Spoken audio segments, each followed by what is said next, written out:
نحمده ونصلي على رسوله الكريم. اعوذ باللہ من الشیطان الرجیم. بسم اللہ الرحمن الرحیم. رب اشرح لي صدری ویسر لي امری واحلل عقدۃ من لسانی یفقهوا قولی واجعل لي وزیرا من اہلی. انیسہ اسلامک انسٹیٹیوٹ کا مختصر، اور میں نے جو آپ کو بتایا کہ منڈے ٹیوزڈے کی کلاس میں ٹوٹل سیشن میں آپ کا تعلق میرے ساتھ ہی رہے گا تدریس کا. مختصر سا اپنا اور مختصر سا النساء کے حوالے سے کہ کب، کہاں، کیسے اس کا آغاز اور کس طرح ہوا، تاکہ آپ کو یہ بھی کچھ شرح صدر رہے کہ دین کی دعوت کیسے آہستہ آہستہ بڑھتی پھلتی پھولتی ہے، اور یہ کہ اپنے ادارے کے حوالے سے جس کے ساتھ آپ جڑ رہی ہیں اس کا بھی تھوڑا سا ایک بیک گراؤنڈ آپ کے پاس ضروری ہو. اگر میں اپنے حوالے سے بات کروں تو میں بنیادی طور پر پروفیشن کے حوالے سے ڈاکٹر ہوں، گائنیکالوجسٹ ہوں، اور میرا خیال ہے شادی سے پہلے بھی اور شادی سے بعد کا بھی بہت سا ٹائم جو ہے وہ دنیاوی تعلیم میں بہت زیادہ گزرا. آپ کو پتہ ہے میڈیسن کی پڑھائی، ڈاکٹری کی تعلیم جو ہے وہ کافی زیادہ مصروف اس میں رہتا ہے انسان، تو بہت زیادہ ٹائم اسی مصروفیت میں گزرا. شادی کے بعد بچے، ہاؤس جاب، ٹریننگ، پھر گائنی کی اسپیشلائزیشن. میرا خیال ہے پہلے 2 بچوں تک یہی سارا ٹائم یہ دنیاوی تعلیم میں ہی گزرا. پھر 2 بچوں کے بعد جب میری گائنی کی اسپیشلائزیشن مکمل ہو گئی تو پھر میں نے کلینک سٹارٹ کی. اور کلینک میں جب میں جا کے بیٹھی تو آپ کو پتہ ہے کہ شروع میں پریکٹس کا وہ کیفیت نہیں ہوتی، تو فرصت کا وقت تھا جو مجھے ملا، اور میرا خیال ہے یہ شاید میری زندگی میں پہلا فرصت کا وقت تھا جب میں فارغ بیٹھتی تھی. کام کرنے کی اور کچھ نہ کچھ کرتے رہنے کی خواہش ہمیشہ ہی سے تھی، اور فارغ بیٹھنا بڑا عجیب سا لگتا تھا. تو وہاں بیٹھ کے خالی دماغ سے فارغ بیٹھنا بہت الجھن ہونے لگی. اب اس میں سوچا کہ کیا کروں. میرے والد نے مجھے جہیز میں مولانا مودودی رحمہ اللہ کی تفسیر تفہیم القرآن دی تھی، جو کہ میری شدید محرومی کتنے سالوں سے میں نے اس کا مطالعہ نہیں کیا تھا. شادی کے کتنے سال بعد تک میرے پاس موجود تھی، نکالی جاتی تھی، گھر شفٹ ہوتا تھا، سجا کے صاف کر کے الماری میں رکھ دی جاتی تھی، لیکن اس کا مطالعہ ابھی تک نہیں ہوا تھا. یہ فرصت کا وقت جب ملا تو میں نے، اللہ نے، وما توفیقی الا باللہ، اللہ سبحانہ تعالیٰ نے دل میں ڈالا، اور میں نے اس کتاب کی پہلی والیوم مطالعے کے لیے نکالی. مولانا مودودی رحمہ اللہ کا انداز اتنا گرپنگ ہے، اتنا عام فہم ہے، ہر اسکول آف تھاٹ، ہر فریم آف مائنڈ، ہر ایج گروپ، ہر ایجوکیشنل پوٹینشیل کے شخص کو گرپ کرتے. بس وہ پڑھتی گئی، قرآن میں بہت انٹرسٹ پیدا ہوا، بہت شوق پیدا ہوا، بہت ذہن میں سوالات بھی ابھرے، اور بس ایک خواہش آنے لگی کہ شاید اس کا ترجمہ، اس کے معنی مفہوم سمجھنے ضروری ہیں. پاس ایک بک شاپ تھی، وہاں سے ایک عربی گرامر کی کتاب منگا لی، جو سمجھ آئی، اور بس اس پہ ٹوٹی پوٹی کوشش کرتی رہی.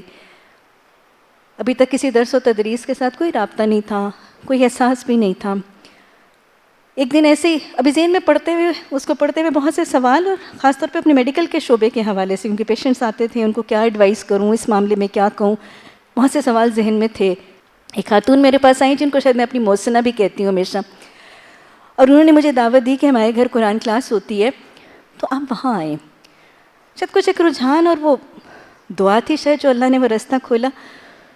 تو میں نے کہا کہ آپ کس سے پڑھتی ہیں؟ انہوں نے تعارف کروایا، پورے خاندان کا تعارف کروایا. تو میں نے کہا مجھے ساتھ اپنے استاد کے پاس لے چلیں، میرے ذہن میں کچھ سوال ہیں اور میں ان سوالوں کے جواب پوچھنا چاہتی ہوں. انہوں نے کہا چلیں میں آپ ان کے گھر لے چلوں گی. 1-2 دن کے بعد ٹائم ڈیسائیڈ ہوا، میں ان کے گھر گئی تو وہاں پہ میری جو بہت ہی معزز، میری بہت ہی محترم استاذہ ہیں، ان کی کلاس ہو رہی تھی. چھوٹی سی کلاس تھی، ان کا ڈرائنگ روم تھا، کارپیٹنگ تھی، زمین پہ وہ بھی بیٹھی ہوئی تھیں، کوئی تقریباً 6-7 شاگرد تھیں، کچھ خواتین تھیں، کچھ بچیاں تھیں، اور قرآن کا ترجمہ دیا جا رہا تھا. اور پھر اس کے بعد قرآن کا ترجمہ جو ہے وہ شاگرد بچیوں نے سنایا. میں خاموشی سے، ظاہر ہے کیونکہ سیشن کمپلیٹ ہوتا تو میں نے اپنے سوال کرنے تھے، میں آرام سے پیچھے بیٹھی سنتی رہی، ترجمے کا دینا بھی سنتی رہی اور ترجمے کا سنانا بھی سنتی رہی. اب جیسے ایک ایک بچی فارغ ہوتی جا رہی تھی تو اپنا سبق دے کے لوگ جاتے جا رہے تھے. 8-10 خواتین ہوگی میرا خیال ہے. تو میں ان سے پوچھ رہی تھی, سب سے میں نے پوچھا, کسی نے کہا کہ میری تعلیم میں نے 10ویں کی ہے, کسی نے کہا میں FA ہوں. جو سب سے زیادہ ان میں سے تعلیم یافتہ تھی اس نے BA کیا ہوا تھا. اور یقین مانے کہ مجھے لگاتار اتنی شدت سے ندامت کا احساس ہو رہا تھا اور ان بچیوں اور خواتین پہ اتنا رشک آ رہا تھا کہ یہ اتنا فر اور اتنی روانی کے ساتھ دوسرا سپارہ تھا, سورہ بقرہ کا ترجمہ یہ سنا رہی تھی, اور اتنی روانی کے ساتھ یہ ترجمہ سنا رہی ہیں اور اتنا فر سنا رہی ہے کہ میں پچھلے 6 مہینوں سے تقریباً 3-4 مہینوں سے میں کھپ رہی ہوں گرامر پہ, اور مجھے تو کچھ اس کی ابجد بھی نہیں سمجھ آتی. اور یہ ماشاءاللہ وہ کہتے ہیں نا کہ دین کے علم میں اور عمل میں اپنے سے اوپر کسی کو دیکھو, تو بہت ہی مجھے ان پر رشک آیا. اور جب انہوں نے بتایا کوئی FA, کوئی میٹرک, کوئی BA, تو اپنے پہ بھی بہت ندامت ہوئی. اور میں نے کہا تو پھر مجھ پہ اتنی بڑی ڈگری, اتنی بڑی کوالیفیکیشن, اسپیشلائزیشن ہونے کے بعد مجھے نہیں سمجھ آ رہی, مجھ سے نہیں ایسے پڑھا جا رہا. اور کاش میرے دل میں حسرت آئی. سوال جو تھے وہ تو پھر میں نے واجبی سے شکل میں کیے کہ وہ تو مجھے بھول ہی گئے نا. اپنی ندامت اور ان کا رشک وہ اتنا غالب آیا کہ میں نے وہیں سوال بعد میں پوچھا, لیکن میں نے وہیں پہ اپنی استاد سے پوچھا, پر رضیہ مدنی, ان سے میں نے پوچھا, میں نے کہا آپ کی کلاس کیسے ہوتی ہے؟ انہوں نے مجھے کلاس کا شیڈیول بتایا اور میں اگلے ہفتے سے کلاس میں جانے لگی. اب مجھے یاد ہے کہ اللہ کیسے رستے کھولتا ہے. میرے پاس کبھی شاید اپنی سواری نہیں ہوتی تھی. انہی دنوں میں میرے میاں صاحب کو سرگودا جانا ہوتا تھا, مجھے بچوں کی پک اینڈ ڈراپ کے لیے گاڑی میرے پاس ہوتی تھی, تو میرے پاس سواری بھی تھی, اور میں بس اسی سواری کی وجہ سے پہنچنے لگی, ترجمہ سیکھنے لگی. اور میرا خیال ہے میں نے صرف سورہ بقرہ کا اور سورہ آل عمران کے 5-10 رکوعات سیکھے. تو اس کے بعد پھر اگلے بیٹے کا ہونا, پھر میرے پاس گاڑی نہیں تھی, پھر میں نہیں جا سکتی تھی. تقریباً 1.5-2 مہینے میں گئی. پر وہ میری اس استاد کا مجھ پر بہت ہی احسان کہ وہ دین کو سیکھنے اور قرآن کو سمجھنے کا وہ بیج دل میں ڈال دیا تھا. اب بس وہاں سے وہ شوق, وہ شغف, پھر بہت سے سال اللہ نے مجھے تیسرا بیٹا دے دیا. پھر اس بچے کی انوالومنٹ کی وجہ سے, مصروفیتوں کی وجہ سے میں گھر سے نہیں نکل سکتی تھی, لیکن اپنی استاد کے ساتھ ایک رابطہ رہتا تھا, ان سے گائیڈنس ملتی رہتی تھی. اور پھر میں کچھ 5-6 سال اس کے بعد جب گھر تھی, مجھے ترجمہ سیکھنے کا طریقہ وہاں سے مل گیا تھا. اس نہج پہ میں ترجمہ بھی کچھ کوشش کر کے پڑھتی رہی. اور پھر الحمدللہ ان 4-5 سالوں میں جب میں گھر میں تھی, میں نے بہت سا لٹریچر پڑھا. سب سے پہلے شاید مجھے اپنے FSC کے امتحان میں انٹرمیڈیٹ کے بورڈ والوں نے سیرت سرور دو عالم دی تھی. FSC کے امتحان میں ملی تھی جو اب تک انٹچڈ تھی. پھر میں نے جھاڑ کے وہ نکالی. مولانا مودودی رحمہ اللہ کی یہ سیرت بہت خوبصورت تاریخ ہے. سب سے پہلے وہ پڑھی, پھر تفہیم القرآن کا مطالعہ شروع کیا. پھر مولانا مودودی رحمہ اللہ کی تفہیم الحدیث, حدیث کا بہت خوبصورت ایک ہے گلدستہ بھی مولانا مودودی رحمہ اللہ کا. تو بس یہ 5-6 سال یہ پڑھا. اور مجھے یاد ہے 1998 میں آپ رضیہ مدنی کا مجھے فون آیا کہ میں اب قرآن کی تفسیر اس دفعہ ساری مکمل خود کروانے لگی ہوں, تو تمہارا کیا کیفیت ہے, کتنے فارغ ہو, تو تم آ جاؤ. بس اللہ نے مجھے یہ دعوت پہنچائی اور اللہ کا کرنا تھا کہ میں نے لبیک کہا. اور میرے پاس انہی دنوں میں سواری پھر آ چکی تھی. بچے بڑے ہو گئے تھے, تینوں کو میں نے ڈراپ اینڈ پک کرنا ہوتا تھا. چھوٹا بیٹا بھی اسکول جانے لگا تھا. بس میں صرف قرآن کی تفسیر کی کلاس اٹینڈ کرتی تھی. بھاگی بھاگی گھر کے کام سمیٹ کے جاتی تھی, صرف قرآن کی تفسیر اٹینڈ کرتی تھی. بچوں کے اسکول کے باہر بیٹھ کے اپنا سبق یاد کرتی تھی, اسکول ہی کے باہر اپنے ٹیسٹ دیتی تھی, اسکول ہی کے باہر بیٹھ کے اپنے ہوم ورکس کرتی تھی. کیونکہ میرے پاس اپنا ٹائم وہی گھنٹہ, گرمی ہو سردی ہو جو بھی ہو, میرا سارا کام, میرا ہوم ورک, میرا اسائنمنٹ, میرا ٹیسٹ وہ میرا اس گاڑی میں ہوتا تھا. اور کبھی کبھار جب گاڑی میں بہت زیادہ گرمی ہوتی تھی تو بچوں کے اسکول میں جا کے باہر بیٹھ کے کسی پنکھے کے نیچے. بس سال اس طرح گزر گیا.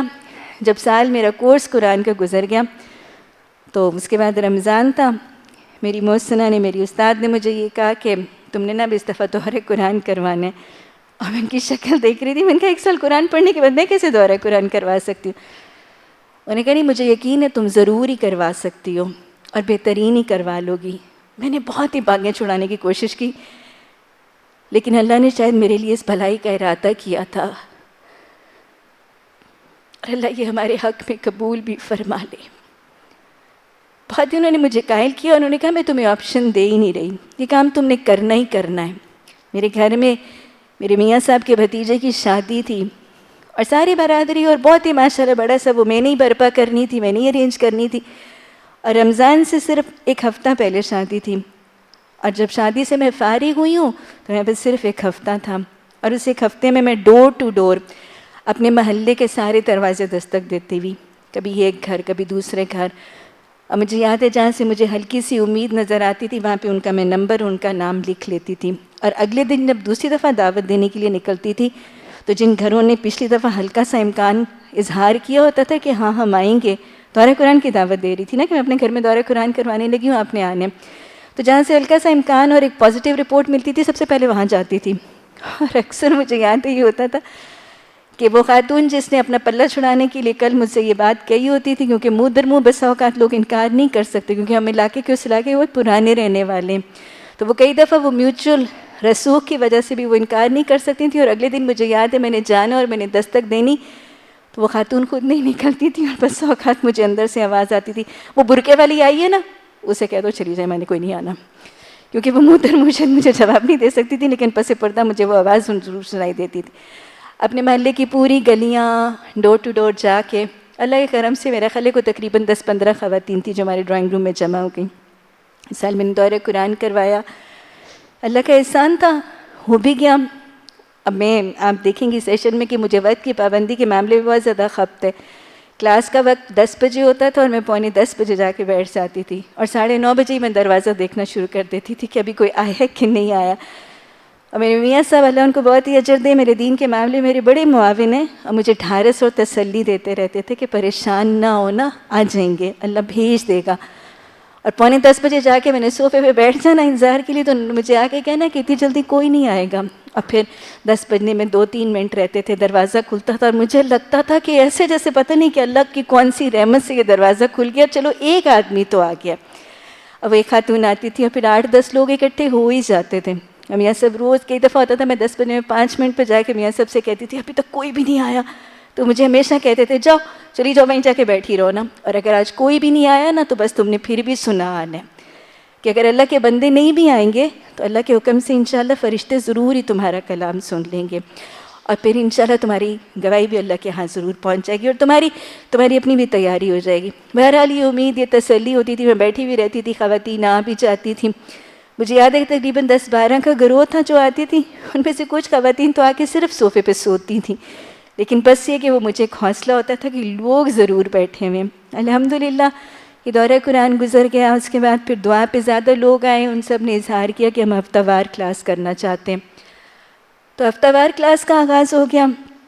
پھر میں نے آبا رضیہ جن سے میں نے پڑھا تھا ان کے ادارے میں نے تدریس بھی کچھ شروع کر دی، وہاں پڑھانا بھی شروع کر دیا. بس اب وہ شوق پڑ گیا تھا نا پڑھنے کا، اللہ کا احسان ہے. پھر اس کے بعد متفرق استاد ڈاکٹر اسرار صاحب کو بہت سنا، بلکہ ان کا سارا کورس بھی سنا. پھر اس کے بعد متفرق، اللہ کا بڑا احسان ہے، اللہ سبحانہ تعالیٰ نے مجھے دنیاوی تعلیم کے لیے بھی ساری زندگی میں، میری میڈیسن میں، فزکس، کیمسٹری، میں دیکھتی ہوں کہ ساری تعلیم، دنیاوی تعلیم کے شعبوں میں بھی اللہ نے مجھے بہت ہی اچھے استاد دیے، اس کا بہت احسان ہے. اور اللہ نے مجھے قرآن اور حدیث کے علم کے لیے بھی بہت ہی اچھے استادوں سے نوازا ہے. آبا رضیہ کے بعد پھر میں نے بہت سے اور استادوں سے بھی پڑھا. میں نے حدیث مولانا عبدالمالک صاحب شیخ الحدیث، میں نے حدیث ان سے پڑھی. گرامر پھر میں نے آبا رضیہ کی بیٹی ہیں مریم مدنی، ان سے پڑھی.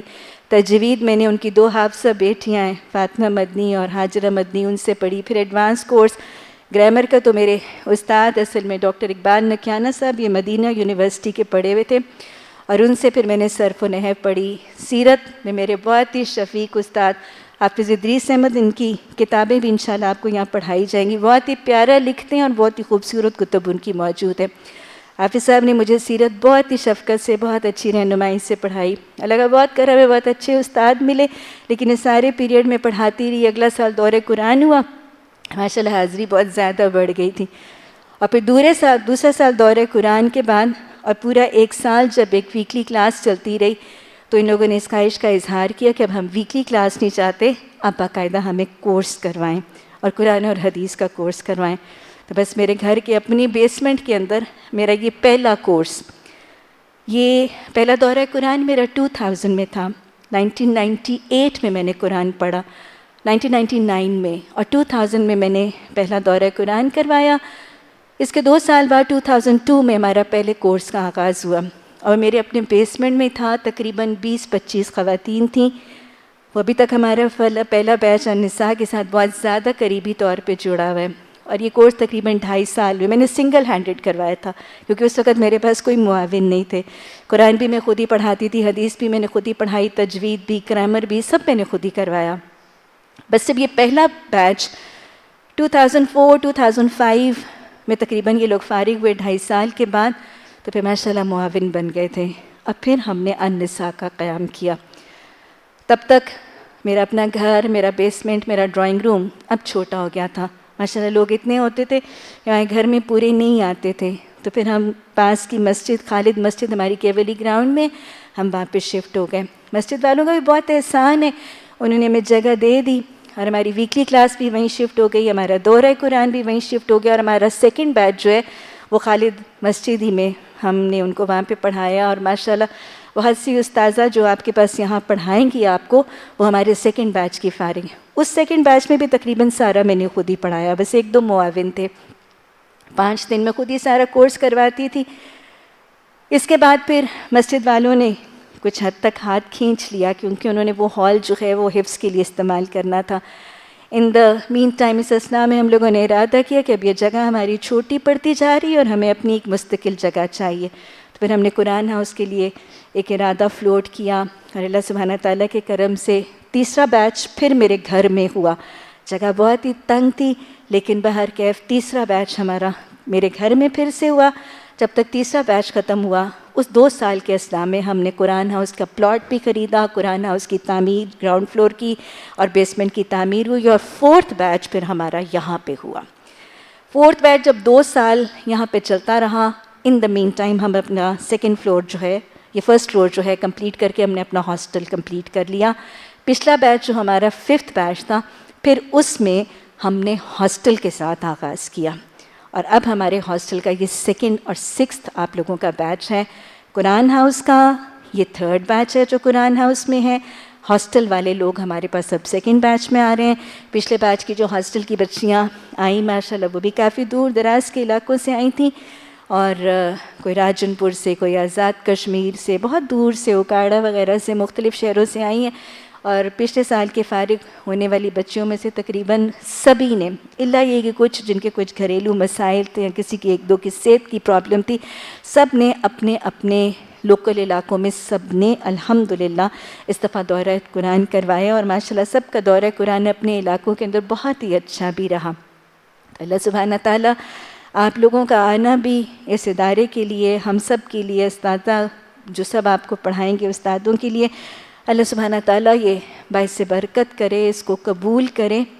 اور ایک دفعہ پھر آپ لوگوں کو میں خوش آمدید بھی کہوں گی، اور ساتھ اس دعا کے اپنے یہ سارا جو ہمارا اس کورس کے دوران لائے عمل ہوگا اس پہ میں بات بھی کروں گی، اس دعا کے ساتھ کہ اللہ سبحانہ تعالیٰ اتنی جلدی اللہ صحت ہی دیے رکھے اور عافیت میں رکھے۔ اتنی جلدی گزرتا ہے کہ جو آنے والے بچے ابھی اداسی سے اتنے بھارے بھارے آنسو نکال رہے ہوتے ہیں، جب جدائی کا وقت ہوتا ہے اور کورس ختم ہو رہا ہوتا ہے، اس سے زیادہ موٹے آنسو اس وقت نکل رہے ہوتے ہیں۔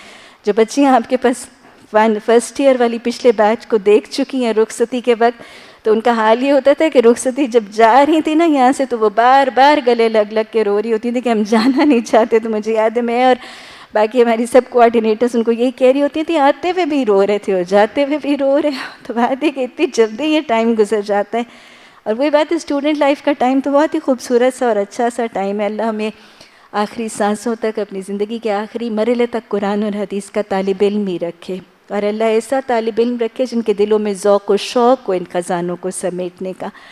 تو اس دعا کے ساتھ اس کورس کا ہم آغاز کرتے ہیں کہ اللہ اس کورس میں ہمیں بہترین ایمان عطا فرمائے، اللہ بہترین ایمان عطا فرمائے، اللہ ہمیں بہترین حالات اور بہترین واقعات سے نوازے۔ اللہ کوئی ایسی حالت، کوئی ایسا واقعہ، کوئی ایسا ثانیہ ہماری رکاوٹ نہ بنے۔ اللہ سبحانہ تعالیٰ اس پوری میعاد میں اللہ ہم سب کو بہترین صحت سے بھی نوازے۔ بہترین صحت سے، بہترین طاقت سے، اور پھر اپنے گھر میں ہر قسم کے معاونین سے، چاہے وہ ہمارے گھر کے افراد ہیں، ہمارے گھر کے حالات ہیں، ان سب کو بھی اللہ ہمارا معاون بنا دے۔ اور اللہ ان 2 سالوں میں مجھے، آپ کو، ہم سب کو بہترین ثابت قدمی بھی عطا فرمائے، اور اللہ ہمیں شیطان کی اکساہٹوں سے، شیطان کے وسوسوں سے اللہ ہم سب کو محفوظ رکھے، کہ وہ شیطان مردود سے حفاظت میں رہ کے اللہ ہم پوری ثابت قدمی اور دلجوئی اور ذوق و شوق سے اس کو سیکھ سکے۔ اور پھر اللہ سے بہترین دعاؤں کے ساتھ آغاز کریں کہ اللہ ہمارے حافظوں میں اور حفظ میں بھی اضافہ فرمانا، اللہ جو ہم سنیں ہمیں یاد بھی رہ جائے، اللہ ہمارے لکھنے کی صلاحیتوں کو، ہمارے ہاتھوں کی قوتوں اور طاقتوں کو بڑھا دے، ہماری سماعت کی صلاحیتوں کو بڑھا دے، ہمارے حافظے کی صلاحیتوں کو بڑھا دے، اللہ سب کچھ یاد رکھنے والے، سب کچھ لکھ رکھنے والے، سب کچھ سمجھنے والے بن جائیں، اللہ ہمارے فہم میں اضافہ عطا فرمائے، اللہ سبحانہ تعالی ہمیں اس قرآن کے ساتھ جوڑ کے تفکر اور تدبر کر کے اپنی اصلاح کرنے والا بنا دے، اور اللہ سبحانہ تعالی ان نشستوں میں، 2 سال کی نشستوں میں جو ہم سنیں، اللہ کہیں ایسے نہ ہو کہ ہم علم کے موتی سمیٹ کے چلے جائیں اور ان چیزوں میں بہت اپنے علم کا اضافہ کریں، اللہ بلکہ یہ علم ہماری تربیت اور تزکیہ کا ذریعہ بن جائے، اللہ ہماری اصلاح کا ذریعہ بن جائے، ہماری نجات اور بخشش کا ذریعہ بن جائے، اور اللہ یہ ہمارے عمل میں بدل جائے، اور اللہ اس عمل میں ہمیں بہترین مخلصانہ نیت، وہ عمل جو اللہ قبول کر لے، اور اللہ ان ساری کوششوں اور بھاگ دوڑ کے بعد اللہ سبحانہ تعالی ہمیں بدل کے ایسا بنا دے، ایک مومن بنا دے، ایک مسلم بنا دے، اور ہمیں ایسا بنا دے کہ ہم اللہ کو پسند آ جائیں، اور وہ اللہ ہم سے راضی ہو جائے، اور اللہ ہمارے گزشتہ گناہوں کو بخش دے۔ اللہ سبحانہ تعالی ہمیں اپنے استادوں کے لیے، اپنے والدین کے لیے، اور ہمارے شاگردوں کو ہمارے اور ہماری اولادوں کو ہمارے لیے آنکھوں کی ٹھنڈک اور صدقہ جاریہ بنا دے۔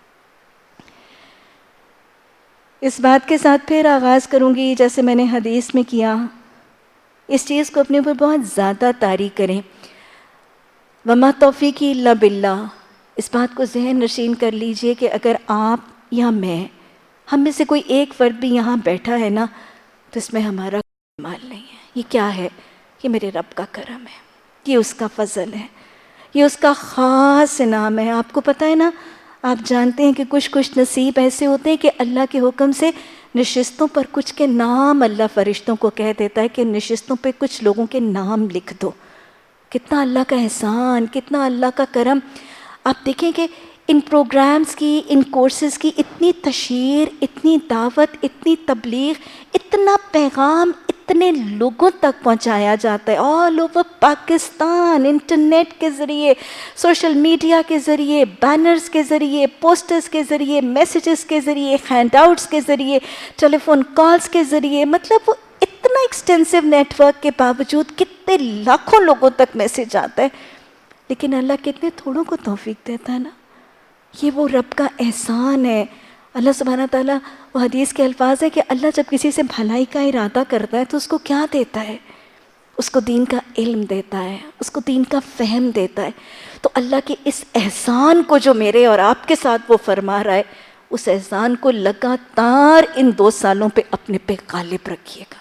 اس کا بڑا احسان ہے، اس کا بڑا کرم ہوگا کہ اگر روز مجھے اور آپ کو وہ توفیق دے گا کہ ہم یہاں پہنچ جائیں، اس کا بہت زیادہ شکر کرنا ہے، لگاتار عملی، قولی، فعلی شکر کرنا ہے، اور لگاتار اپنی زبان کو اس کے ذکر سے طاری جاری رکھنا ہے، کیونکہ اس کا بہت بڑا انعام ہوگا کہ اس نے ہمیں اس قرآن کو، اپنی الکتاب کو سیکھنے کی توفیق دے دی ہے۔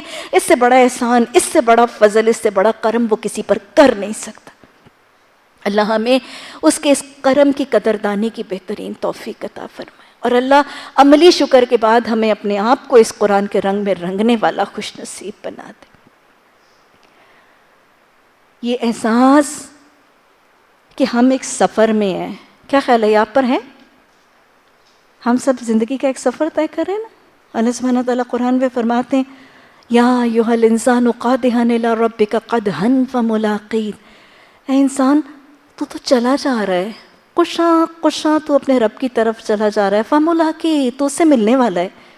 ہم سب سفر کی حالت میں ہیں۔ میں کبھی آیت پڑھتی ہوں، اس سے ملتی جلتی آیات پڑھتی ہوں تو مجھ پہ بس اوقات یہ کیفیت ہوتی ہے کہ ہم سفر میں ہیں۔ ویسے بھی اللہ سبحانہ تعالیٰ نے فرمایا نا وَالْعَصْرِ إِنَّ الْإِنسَانَ لَفِي خُسْرٍ، انسان خسارے میں ہے. کیوں؟ اس کی زندگی کی میعاد گھٹتی جا رہی ہے، زندگی کی برف پگھل رہی ہے، یہاں رہنے کی مہلت گھٹتی چلی جا رہی ہے. یہ خسارہ ہے نا کہ مہلت عمل گھٹتی چلی جا رہی ہے، زندگی کی برف پگھل رہی ہے. ایسا لگتا ہے کہ جیسے ہم ایک سواری پر، ایک ٹرین پر سوار ہیں اور یہ سواری چل رہی ہے. ایک دن موت کے وقت یہ ٹرین، یہ زندگی کی سواری جس پر میں اور آپ سفر کر رہے ہیں، موت کے دن یہ سواری رک جائے گی. پھر جس منزل پر رکے گی، چاہیں یا نہ چاہیں اسی منزل پر اترنا ہوگا. کیونکہ آپ کو پتہ ہے کہ فائنل ڈیسٹینیشن پہ جب سواری پہنچ جاتی ہے طوعاً وقرحاً، چاہیں یا نہ چاہیں مسافروں کو فائنل ڈیسٹینیشن پہ اترنا ہوتا ہے نا. ہماری بھی زندگی کی ایک سواری ہے جس پر ہم سوار ہیں، رواں دواں ہے، چل رہی ہے، منزل سے قریب تر ہوتی جا رہی ہے. اللہ یہ احساس غالب رہے، اللہ یہ احساس غالب رہے. اب جب ہماری موت کے وقت وہ سواری اس ڈیسٹینیشن پر رکے گی، جس جگہ پر رکے گی، اترنا ادھر ہی ہوگا. جنتیوں کے لیے اللہ قرآن میں فرماتے ہیں نا وَأُزْلِفَتِ الْجَنَّةُ لِلْمُتَّقِينَ، جس کی سواری جنت پر رکے گی، متقیوں کے لیے تو جنت کو قریب لایا جائے گا. اللہ قرآن میں فرماتے ہیں، بہت جگہ اور بھی تذکرہ آتا ہے، عَرَّفَہَا، جنتیوں کو ان کے گھر کی جنت کی پہچان کروا دی جائے گی. اللہ ہماری زندگی کا سفر ایسا ہو کہ ہماری زندگی کی سواری رَبِّ ابْنِ لِي عِندَكَ بَيْتًا فِي الْجَنَّةِ، اللہ جنت کے سفر میں اس کا اختتام ہو. خالدین فیہا، اس کے بعد وہ سواری کے بعد قیام ابدی ہوگا. اللہ ہماری سواری جہنم کے ٹھکانے پر رکنے والی نہ ہو. لیکن یاد رکھیے گا، جس کی سواری جہاں جہاں رکے گی اس کو اترنا وہیں ہوگا. ہم سفر میں ہیں، اللہ ہمیں اس سفر کا احساس عطا فرماتے. اور آج تو ہم ایک اپنا سفر شروع کر رہے ہیں. کون سا سفر؟ کون سا سفر شروع کر رہے ہیں؟ اس سفر کے شروع کرنے سے پہلے اس کے سارے ہدف، اس کے ٹارگٹس کلیئر کر لیجئے. آج میں اور آپ حصول علم کا ایک سفر شروع کر رہے ہیں نا؟ علم کے حصول کا سفر شروع کر رہے ہیں. علم کا مطلب کیا ہے؟ جاننا، ٹو نو، نالج. علم کتنی افضل چیز ہے. سب سے پہلا معاملہ حضرت آدم علیہ السلام کو تخلیق کرنے کے بعد کیا کیا گیا تھا؟ علم الآدم. حضرت آدم علیہ السلام کو اچھی سی پوشاک پہنا کے خوبصورت سا گھر، خوبصورت سا دسترخوان نہیں. سب سے پہلا کام کیا کیا گیا تھا؟ علم.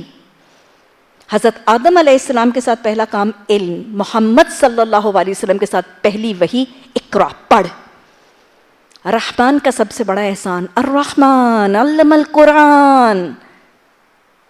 نبی صلی اللہ علیہ وسلم پر، مجھ پر، آپ پر، سب پر رحمان کا سب سے بڑا احسان علم کا دیا جانا. علم بالقلم، لکھنا پڑھنا، یہ سب اللہ کا کرم ہے. علم اتنی افضل چیز کہ قرآن کہتا ہے هل يستوي الذين يعلمون والذين لا يعلمون. تم بتاؤ کیا وہ لوگ جو علم رکھتے ہیں اور وہ لوگ جو علم نہیں رکھتے، کیا وہ دونوں برابر ہیں؟ نہیں، وہ دونوں برابر نہیں ہیں. تو میرا اور آپ کا یہ سفر جو شروع ہو رہا ہے، یہ دا بیسٹ بک، قرآن الکتاب کے حصول علم کا سفر ہے. یہ وہ علم ہے کہ مومنوں کے لیے اللہ کہتا ہے وَهُمْ يَعْلَمُونَ، مومن وہ ہیں جن کے پاس علم ہے. کافروں کے لیے کہتا ہے وَهُمْ لَا يَعْلَمُونَ، وہ ہیں جن کے پاس علم نہیں. یہ سفر ہے جو میرا اور آپ کا شروع ہونے لگا ہے. اس کی قدر کرنی ہے، اس کا شکر کرنا ہے، عملی شکر کرنا ہے، زبانی طور پر شکر کرنا ہے، دل سے اس کا شکر کرنا ہے. یہ علم جس کے پاس آ جاتا ہے اس کا درجہ اللہ کے ہاں بڑھ جاتا ہے. اچھا، پہلی بات، ہمارا سفر کون سا ہے؟ دہرائیں، حصول علم کا سفر. کوئی بھی مسافر ٹھکانے پر اور اپنی منزل پر پہنچ کر کامیاب تب ہوتا ہے جب ایک اس کو احساس ہو کہ اس کا سفر ہے، دوسرا اس کو سفر کا مقصد پتہ ہو، تیسرا اس کو اپنے سفر اور اپنے راستے کی آگہی ہو، چوتھا اس کو منزل کی پہچان اور منزل کی آرزو اور تڑپ ہو. کوئی مسافر جس کو راستے کی پہچان نہیں، ناکام ہوگا. کوئی مسافر جو بے مقصد سفر کر رہا ہے اور اس کو اپنے سفر کا مقصد پتہ نہیں، کامیاب نہیں ہوگا. اور خاص طور پہ مسافر جس کی نظر، جس کی آرزو، جس کی تمنا کسی خاص منزل کے لیے نہیں، وہ شاید اپنی پسند کی منزل پر نہیں پہنچے گا. سفر تو میں نے اور آپ نے اللہ کی توفیق سے آغاز کر لیا. اس سفر کا مقصد کیا ہے اور اس سفر کا راستہ کون سا ہے؟ سفر ہمارا حصول علم کا سفر. یہ 4 چیزیں پورے سفر میں یاد رکھیے گا. سفر ہوگا حصول علم کا. اس سفر میں راستہ کون سا ہوگا؟ اس راستے کا کیا نام ہے؟ صراط مستقیم. اہدنا الصراط المستقیم صراط الذین انعمت علیہم غیر المغضوب علیہم ولا الضالین. یہ وہ رستہ ہے جس کا مجھے اور آپ کو سیکھنے کے لیے ہم اس راستے پر آئے ہیں. مقصد کیا ہوگا اس سفر کا؟ اس سفر کا مقصد کیا ہوگا؟ جب تک مقصد سامنے نہیں ہوگا سفر بے مقصد ہوگا، نتیجہ مرتب نہیں ہوگا. اس سفر کا مقصد رب کی رضا، اللہ کی فرما برداری، اللہ کی اطاعت، اللہ کی بندگی، اس کی عبادت، اس کے ڈوز، اس کے ڈونٹس، اس کے امر، اس کے نہیں، یہ سب کچھ سیکھ کر اس رب کو راضی کرنے کے طریقے سیکھنا میرے اور آپ کے سفر کا مقصد ہوگا. منزل کون سی ہوگی؟ منزل کون سی ہے اس سفر کی؟ اس منزل پر نگاہ رکھ کے سفر کرنا ہے. منزل وہ جگہ جس کے لیے حدیث نے فرمایا، جنت وہ جگہ جس کو نہ کسی آنکھ نے دیکھا، نہ کسی کان نے سنا، نہ کسی دل نے محسوس کیا. میرے اور آپ کے اس حصول علم کے سفر کی منزل، آپ صلی اللہ علیہ وسلم نے فرمایا، وہ جنت جس میں ایک کوڑا رکھنے کی جگہ، ایک کوڑا رکھنے کی جگہ دنیا اور مافیا سے بہتر ہے. اب دوہرا لیجئے. سفر شروع کر رہے ہیں. کون سا سفر ہے؟ we're going to be targeted, we're going to be very clear. سارے سفر میں یاد رکھیے گا سفر کون سا ہے؟ حصول علم کا سفر ہے.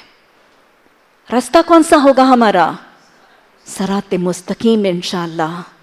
مقصد کیا ہے اس راستے پر، اس سفر میں کیوں چلے ہیں؟ رب کی رضا کے لیے. اور منزل کون سی ہے ہمارے سامنے؟ جنت. یہ 4 چیزیں سفر میں آنکھوں سے اوجھل نہ ہونے دیجیے گا. نکلے ہیں سفر پہ، راستہ کٹ جائے گا انشاءاللہ، منزل بھی مل جائے گی انشاءاللہ. اچھا بتائیے سفر آسان ہوگا کہ مشکل ہوگا؟ سفر طے کرنے سے پہلے یہ سوچنا تو ہے کہ آسان ہے کہ نہیں، میرے بارے میں ہے کہ نہیں، میں کر سکتی ہوں کہ نہیں. بتائیے سفر آسان ہوگا کہ مشکل ہوگا؟ جنت کیا ہے؟ کون سا سفر آسان ہوتا ہے؟ ڈھلوان کی طرف جانا یا بلندی؟ ارے بلندی کی طرف جانا مشکل ہوتا ہے کہ نہیں ہوتا؟ کبھی گئے پہاڑی علاقوں میں؟ اوپر چڑھتے چڑھتے تو سانس چڑھ جاتا ہے، تھک جاتا ہے، ہاں ٹانگیں دکھنے لگتی ہیں. بلندی کا سفر مشکل ہے. جنت بلند ہے. جنت عالیہ کہا ہے نا قرآن نے. جنت بلند و بالا ہے. جنت کا سفر مشکل ہوگا، اس میں کوئی شک کی بات نہیں. ارے دنیا کا گھر نہیں بنتا مشقتوں کے بغیر، جنت کا گھر بغیر مشقتوں کے نہیں بنے گا. مشکل ہے سفر، کٹھن بھی ہوگا، مشکل بھی ہوگا، کانٹے بھی ہوں گے، رکاوٹیں بھی ہوں گی. اس سفر میں یہ سب کچھ جاننے کے بعد ہمیں کیا کیا ساتھ چاہیے ہوگا؟ آج ہی جان لیجئے، اپنا ذاترہ جمع کر لیجئے. اس 2 سالہ سفر میں سب سے پہلی چیز ایمان لانا. سنتے جائیں گے، مانتے جائیں گے. ایمان سب سے پہلی ضرورت. کلمے کے بعد جو قرآن میں پڑھتے جائیں گے حصول علم کے سفر میں پہلی چیز ایمان ضروری ہوگی. یاد رکھیے گا ایمان کے بغیر تو ویسے ہی ایمان عمل معتبر قابل قبول نہیں ہے. دوسری چیز اخلاص، نیت کی اخلاص.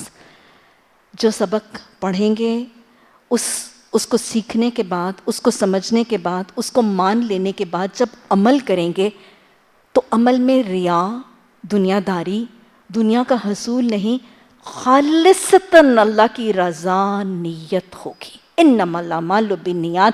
اللہ کے ہاں اعمال کی قبولیت کا دار و مدار صرف نیت پر ہے. تو پہلی چیز ایمان اور ماننے کے بعد دوسری چیز اخلاص. یاد رکھیے گا شیطان نے خود جب بتایا تھا کہ میں حملہ کروں گا اور اللہ کے بندوں تم پر کروں گا، تو ساتھ ہی شیطان نے بتا دیا تھا میرے حملے سے کون بچیں گے؟ وہی لوگ جو کون سے ہیں؟ جو اپنے لیے عباد اللہ المخلصین، جو اللہ کے لیے خالص بنتے ہیں. اخلاص ہوگا تو شیطان کی چالوں سے بچیں گے. اور اللہ سبحانہ تعالیٰ نے مومنوں کی صفت بھی بتائی ہے، مخلصین لہ الدین حنفاء للہ. تو یہ اخلاص انشاءاللہ دوسری چیز ہوگی.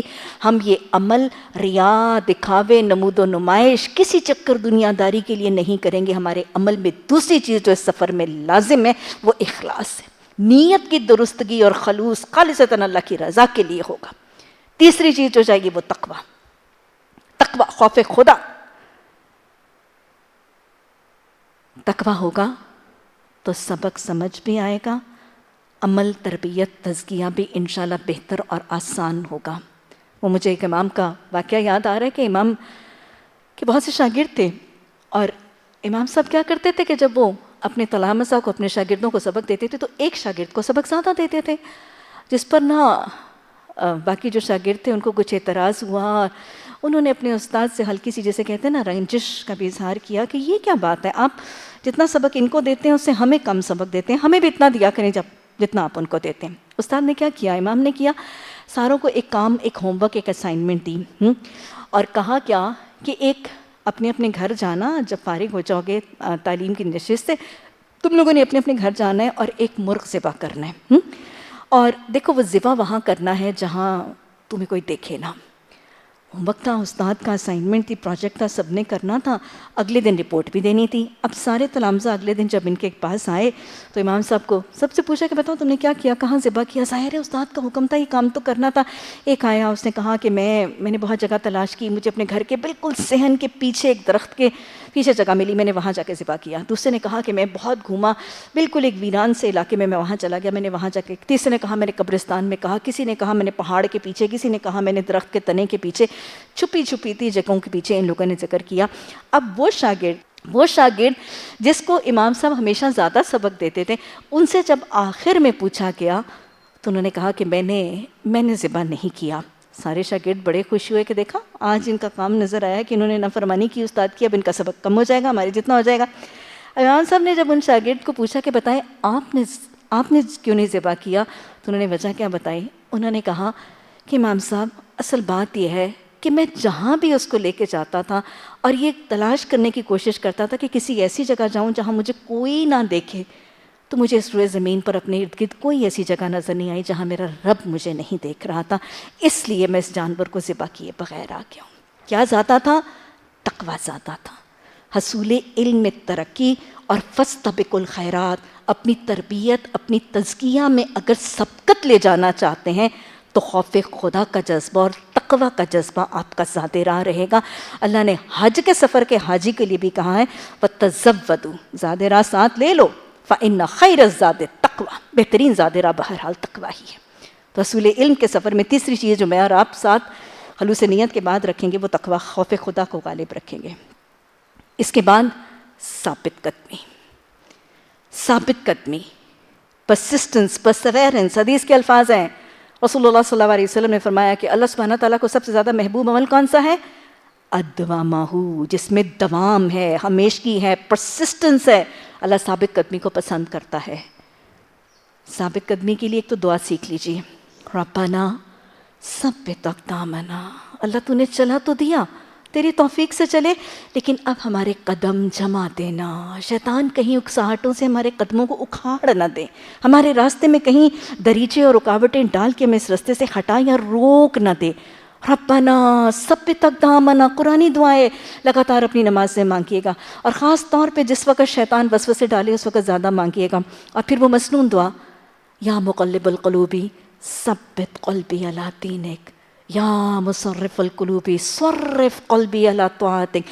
اے دلوں کو الٹ پلٹ کرنے والے، میرے دل کو اپنی اطاعت پر جما لے، میری دل کو اپنی فرما برداری پر ٹکا لے. یہ دو دعائیں مانگیے گا.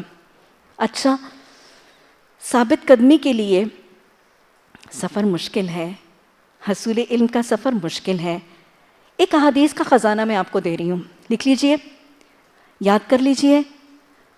بلکہ جس کو پتہ ہے نا کہ میں ذرا کم پرسیورنٹ ہوں، میں ذرا جلدی پھسل جاتی ہوں، وہ تو کسی بڑی سی چیز کے اوپر لکھ کے اپنے گھر میں اپنی دیوار پہ آویزاں کر لے، پرومیننٹ سی جگہ پہ، تاکہ جس دن پھسلنے لگے نا اس دن جا کے پڑھ لیا کریں. قرآن کیا ہے؟ قرآن کی تعلیم کی فضیلت کیا ہے؟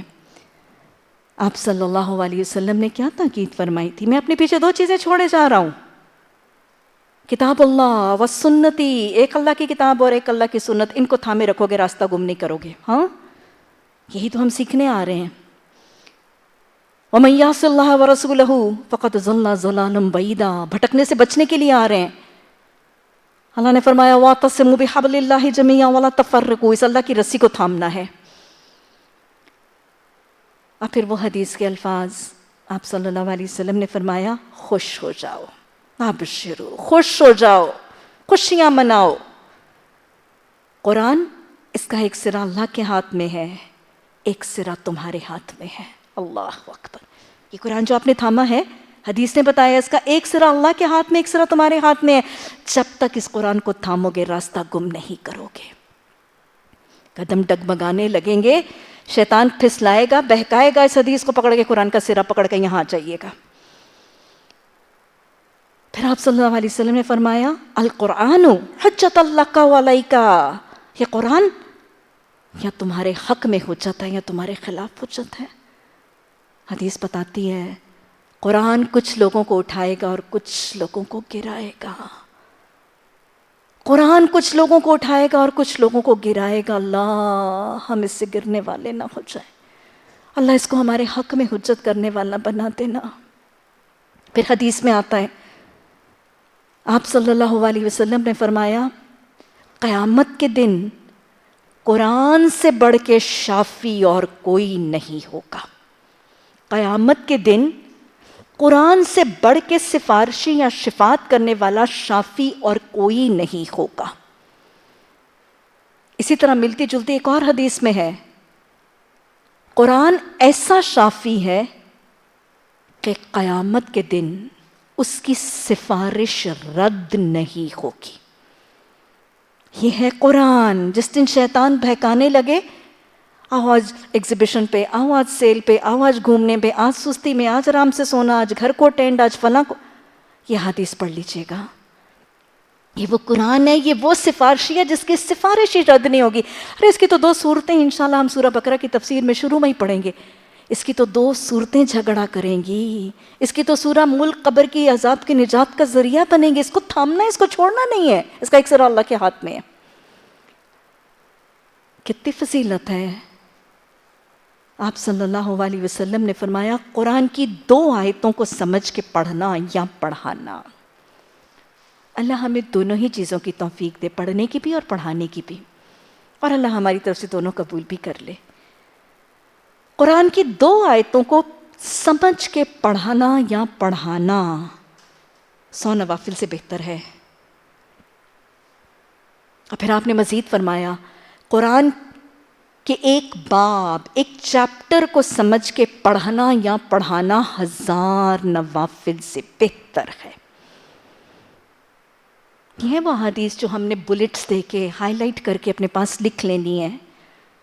جس دن قرآن کلاس سکپ کرنے کی ٹیمپٹیشن ہونے لگے نا، یہ نکال کے پڑھ لیجیے گا، انشاءاللہ ثابت قدمی ملے گی. اور ساتھ دعا کیجیے آپ مقلب القلوبی، انشاءاللہ ربنا ثبت اقدامنا. انشاءاللہ میری ہاسٹل والی بچیوں کو گھر کی یاد جس دن ستائے گی، اماں ابا کی اداسی جب تڑپ آئے گی نا، تو یہ حدیث پڑھیے گا، اجر یاد کیجیے گا، انشاءاللہ شیطان کی اکساہٹوں سے ضرور بچ جائیں گی. پھر آپ صلی اللہ علیہ وسلم نے قرآن کی علم کی فضیلت کے لیے بتایا. آپ صلی اللہ علیہ وسلم نے فرمایا عالم کی فضیلت عابد پر. عابد کون ہوتا ہے؟ عبادت کرنے والا. عالم کون ہوتا ہے؟ قرآن کا علم رکھنے والا. عالم کی فضیلت عابد پر بالکل ویسی ہے جیسی 14ویں کے چاند کی ستاروں پر. آپ کو پتہ ہے کہ 14ویں کا چاند جب آسمان پر چمکتا ہے تو ستارے تو اس کے مقابلے میں کچھ بھی نہیں ہوتے، بہت ننھے منھے چھوٹے، بہت چھوٹی سی روشنی. اس کی تو وہ شان و شوکت اور اس کا وہ روب ہوتا ہے کہ اس کی روشنی کا کوئی مقابلہ ہی نہیں ہوتا ستاروں کی روشنی کے ساتھ. اسی طرح آپ نے ایک اور حدیث میں فرمایا عالم کی فضیلت عابد پر، مطلب اللہ کی نظر میں ایک عالم عابد سے کتنا زیادہ افضل ہے، درجے میں کتنا زیادہ ہے. عالم کی فضیلت عابد پر بالکل ویسی ہے جیسی مجھے تم میں سے کسی ایک پر. کس کو؟ رسول اللہ صلی اللہ علیہ وسلم نے اپنی ذات کا مقابلہ امت کے افراد کے ساتھ کر دیا. یہ عالم اور عابد کا فرق ہے. اور پھر قرآن اور حدیث کی تعلیم لینے والوں کو اللہ کے رسول صلی اللہ علیہ وسلم نے نبیوں کا وارث قرار دیا ہے. نبیوں کا وارث، پیغمبروں کے جانشین ہیں وہ لوگ جو قرآن اور حدیث کا علم حاصل کرتے ہیں. اور آپ نے فرمایا بس تم میں سے جو میری وراثت میں سے جتنا چاہے سمیٹ لے. مجھے بتائیں اپنے والدین کی وراثت میں سے کبھی کوئی چھوڑتا ہے؟ نہیں چھوڑتے نا. کیسے مقدمے کر کر کے ماں باپ کی وراثتیں بھی لیتے ہیں اور جھگڑے کرتے ہیں اور کتنا کچھ. یہ نبی صلی اللہ علیہ وسلم کی وراثت ہے. قرآن اور حدیث کا علم نبی صلی اللہ علیہ وسلم کی وراثت ہے. آپ نے فرمایا تم جتنا مرضی سمیٹ لو، کھلی آپشن ہے. دین کی تعلیم حاصل کرنے اور لوگوں تک پہنچانے والے انبیاء کے وارث ہیں. اور پھر وہ کتنی پیاری حدیث ہے. آپ لکھیں گے، آپ بھی یہی ہیں انشاءاللہ، میں بھی یہیں پہ ہوں. پورے 2 سال آپ لوگ لکھ رہے ہوں گے. اب بلیو یو می، میں ایک دفعہ نہیں بہت دفعہ کہا کروں گی، مجھے بہت پیار بھی آئے گا لکھنے والوں پر. اور تفسیر کے دوران اور ترجمے کے دوران کئی دفعہ ہم اتنا تیز بول رہے ہوتے ہیں اور لکھنے والے اتنا تیز لکھ رہے ہوتے ہیں کہ میں تھوڑی تھوڑی دیر کے بعد دیکھتی ہوں کہ وہ ہاتھ تھوڑی دیر تک کے بعد یوں ملنا شروع کر دیتے ہیں. اور مجھے اتنا پیار آ رہا ہوتا ہے ان ملنے والے ہاتھوں پہ بھی کہ آپ دیکھیں کہ وہ تھکاوٹیں بھی تو اللہ کو بہت پسند ہے نا. اللہ نے جن ہاتھوں میں قرآن ہے اور جن ہاتھوں سے کتابت ہوتی ہے، اللہ نے ان کو کیا کہا ہے؟ کرام بررا، بڑے نیکوکار عزت والوں کے ہاتھ ہے. کتنا درجہ ہے. آپ صلی اللہ علیہ وسلم نے فرمایا کہ قیامت کے دن عالم کے قلم کی سیاہی اور شہید کے خون کے قطرے کو تولا جائے گا. عالم کے قلم سے سیاہی نکل رہی ہے نا. قیامت کے دن عالم کے قلم کی سیاہی اور شہید کے خون کے قطرے کو تولا جائے گا. حدیث نے کیا بتایا؟ آپ صلی اللہ علیہ وسلم نے فرمایا قیامت کے دن عالم کے قلم کی سیاہی کا وزن شہید کے خون کے قطرے کے وزن سے بڑھ جائے گا. یہ ایک ایک قطرہ، ایک ایک ڈاٹ بھی جو آپ کا لگے گا انشاءاللہ اس کو وزن ملے گا. اس کو جسم، اس کو وزن دے دیا جائے گا اور انشاءاللہ وہ نجات کا ذریعہ بنے گا. تقبل اللہ منا و منک، اللہ ہم سے آپ سے سب سے قبول فرما لے. اور پھر آپ صلی اللہ علیہ وسلم نے یہ بھی تو فرمایا تھا کہ جو قدم دین کا علم حاصل کرنے کے لیے خاک آلود ہوتے ہیں، ارے کتنا درجہ ہے. یہ قدم چل کے آتا ہے، خاک آلود ہوتا ہے. جو قدم دین کا علم حاصل کرنے کے لیے خاک آلود ہوتے ہیں ان قدموں پر جہنم کی آگ حرام ہے. اور وہ واقعہ حضرت ابو ہریرہ رضی اللہ تعالیٰ عنہ، اکثر روایت میں آتا ہے کہ دمشق میں تھے. ایک شخص حضرت ابو ہریرہ رضی اللہ تعالیٰ عنہ کے پاس ایک سوال، حدیث کا سوال اور ایک حدیث کی تصدیق کے حوالے سے سوال کرنے کے لیے گئے، کیونکہ آپ کو پتہ ہے کہ حضرت ابو ہریرہ رضی اللہ تعالیٰ عنہ سب سے زیادہ احادیث ان سے مروی ہیں. تو ایک صحابی دمشق جاتے ہیں، حضرت ابو ہریرہ سے سوال کرتے ہیں حدیث کے معاملے کے بارے میں. تو حضرت ابو ہریرہ نے پوچھنے والے سے ان ریٹرن ایک سوال کیا، اور حضرت ابو ہریرہ رضی اللہ تعالیٰ عنہ فرماتے ہیں کہ میرے بھائی، تیرے سوال کا جواب تو میں تجھے بعد میں دیتا ہوں، پہلے تو میرے ایک سوال کا جواب دے. اور وہ سوال یہ ہے کہ تو مجھے بتا کہ یہ جو تو سوال مجھ سے پوچھ رہا ہے، تو اتنی دور سے کیا صرف یہ سوال پوچھنے آیا ہے؟ یعنی حدیث کا یہ مسئلہ، حدیث کا یہ سوال، حدیث کی اس تصدیق کے لیے میرے پاس آیا ہے، یا تو کسی اور کام کے لیے آیا تھا؟ یعنی کوئی ٹریڈ کے لیے، کوئی کاروبار کے لیے، کسی اور غرض کے لیے آیا تھا، اور ساتھ ہی مجھ سے یہ مسئلہ بھی پوچھ رہے ہیں. اس شخص نے کہا کہ میرا خدا گواہ ہے، میں خالصتاً اس سوال کی تحقیق، اس حدیث کی تحقیق، تصدیق اور اس سوال کے لیے آپ کے پاس حاضر ہوا۔ حضرت ابو ہریرہ رضی اللہ تعالیٰ عنہ نے فرمایا پھر میں تمہیں اپنے محبوب ابو القاسم محمد صلی اللہ علیہ وسلم کی حدیث کے وہ الفاظ نہ سنا دوں؟ یہ جواب تو میں تمہیں بعد میں دیتا ہوں، تمہارا یہ عمل کیا درجہ رکھتا ہے، میں تمہیں حدیث نہ بتا دوں؟ اور پھر حدیث کے الفاظ حضرت ابو ہریرہ رضی اللہ تعالیٰ عنہ نے کوٹ کیے کہ جب کوئی شخص خالصتاً دین کے علم کے حصول کے لیے نکلتا ہے، میرا اور آپ کا یہاں آنے کا مقصد انشاءاللہ ان 2 سالوں میں خدا گواہ ہے، اللہ ہمیں ریاض سے، ہمیں دکھاوے سے، ہمیں دنیا داری سے بچنے کی توفیق دے، لیکن آپ اور میں ہم سب جانتے ہیں صرف اللہ کی محبت، صرف اللہ کی رضا کے لیے، صرف اللہ کی رضا کے طریقے سیکھنے، جنت کے رستے کے طریقے سیکھنے کے لیے ہم یہاں آئیں گے، اور کوئی غرض نہیں ہوگی، کوئی غایت نہیں ہوگی انشاءاللہ۔ تو حدیث کے الفاظ ہے کہ جب کوئی شخص خالصتاً دین کا علم حاصل کرنے کے لیے نکلتا ہے تو فرشتے اس کے قدموں تلے اپنے پر بچھاتے ہیں، فرشتے اس کے قدموں تلے اپنے پر بچھاتے ہیں، اس کے دل پر سکینہ طاری کرتے ہیں اور اس کے لیے بخشش اور رحمت کی دعائیں کرتے ہیں، اس کے لیے بخشش اور رحمت کی دعائیں کرتے ہیں۔ ہواؤں کے پرندے، جنگل کے درندے، سمندر کی مچھلیاں اور آسمان پر فرشتے، ارے اتنوں کی دعائیں، رحمتوں اور بخششوں کی دعائیں مل سکتی ہیں؟ جس دن وہ شیطان مردود قدم ڈگمگانے لگے گا، دل کو پھسلانے لگے گا، یہ حدیث یاد کر لیجئے گا۔ ارے کل مخلوق میرے حق میں بخشش اور رحمت کی دعائیں کرے گی، میں کیسے چھوڑ دوں اس محفل کو؟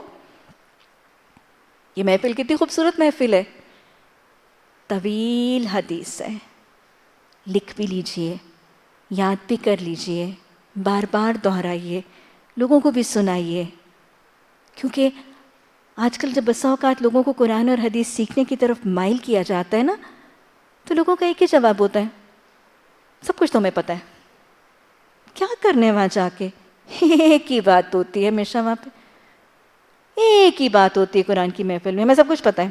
اچھا، یہ محفل بہت کچھ پتہ ہے آپ کو، بہت کچھ آتا ہے، ارے پتہ تو ہمیں ویسے ہی سب کچھ ہے، کس کو نہیں پتہ کہ جھوٹ نہیں بولنا، کس کو نہیں بولنا پتہ کہ شراب نہیں پینا، کس کو نہیں پتہ زنا نہیں کرنا، کس کو نہیں پتہ کہ والدین کی نافرمانی، یہ تو سب کو پتہ ہے۔ اس محفل میں آنا علم کی تجدید بھی ہے، تربیت اور تزکیہ کی دہرائی بھی ہے، صحبت کی افادیت، اور پھر یہ اتنی پیاری حدیث کا وعدہ۔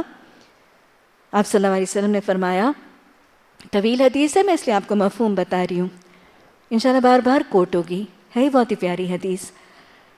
آپ صلی اللہ علیہ وسلم نے فرمایا، الملائکۃ سیارہ، فرشتے سیر کرتے ہیں، چلتے پھرتے ہیں، کیا کر رہے ہوتے ہیں؟ حدیث بتاتی ہے وہ ذکر کی محفلوں کو تلاش کر رہے ہوتے ہیں۔ فرشتے سیر کرتے ہیں، چل پھر رہے ہیں، ڈھونڈ رہے ہیں، تلاش کر رہے ہیں ذکر کی محفلوں کو۔ ذکر کی محفل کون سی ہے؟ جہاں اللہ کی باتیں، اللہ کے دین کی باتیں، قرآن کی باتیں، حلال حرام، نیکی گناہ، رب کو راضی کرنے، رب کی ناراضگی سے بچنے کے طریقوں کی بات ہو رہی ہے۔ ذکر کی محفلوں کو تلاش کر رہے ہیں۔ حدیث بتاتی ہے، میں مفہوم بتا رہی ہوں، الفاظ نہیں بتا رہی کیونکہ حدیث بہت طویل ہے۔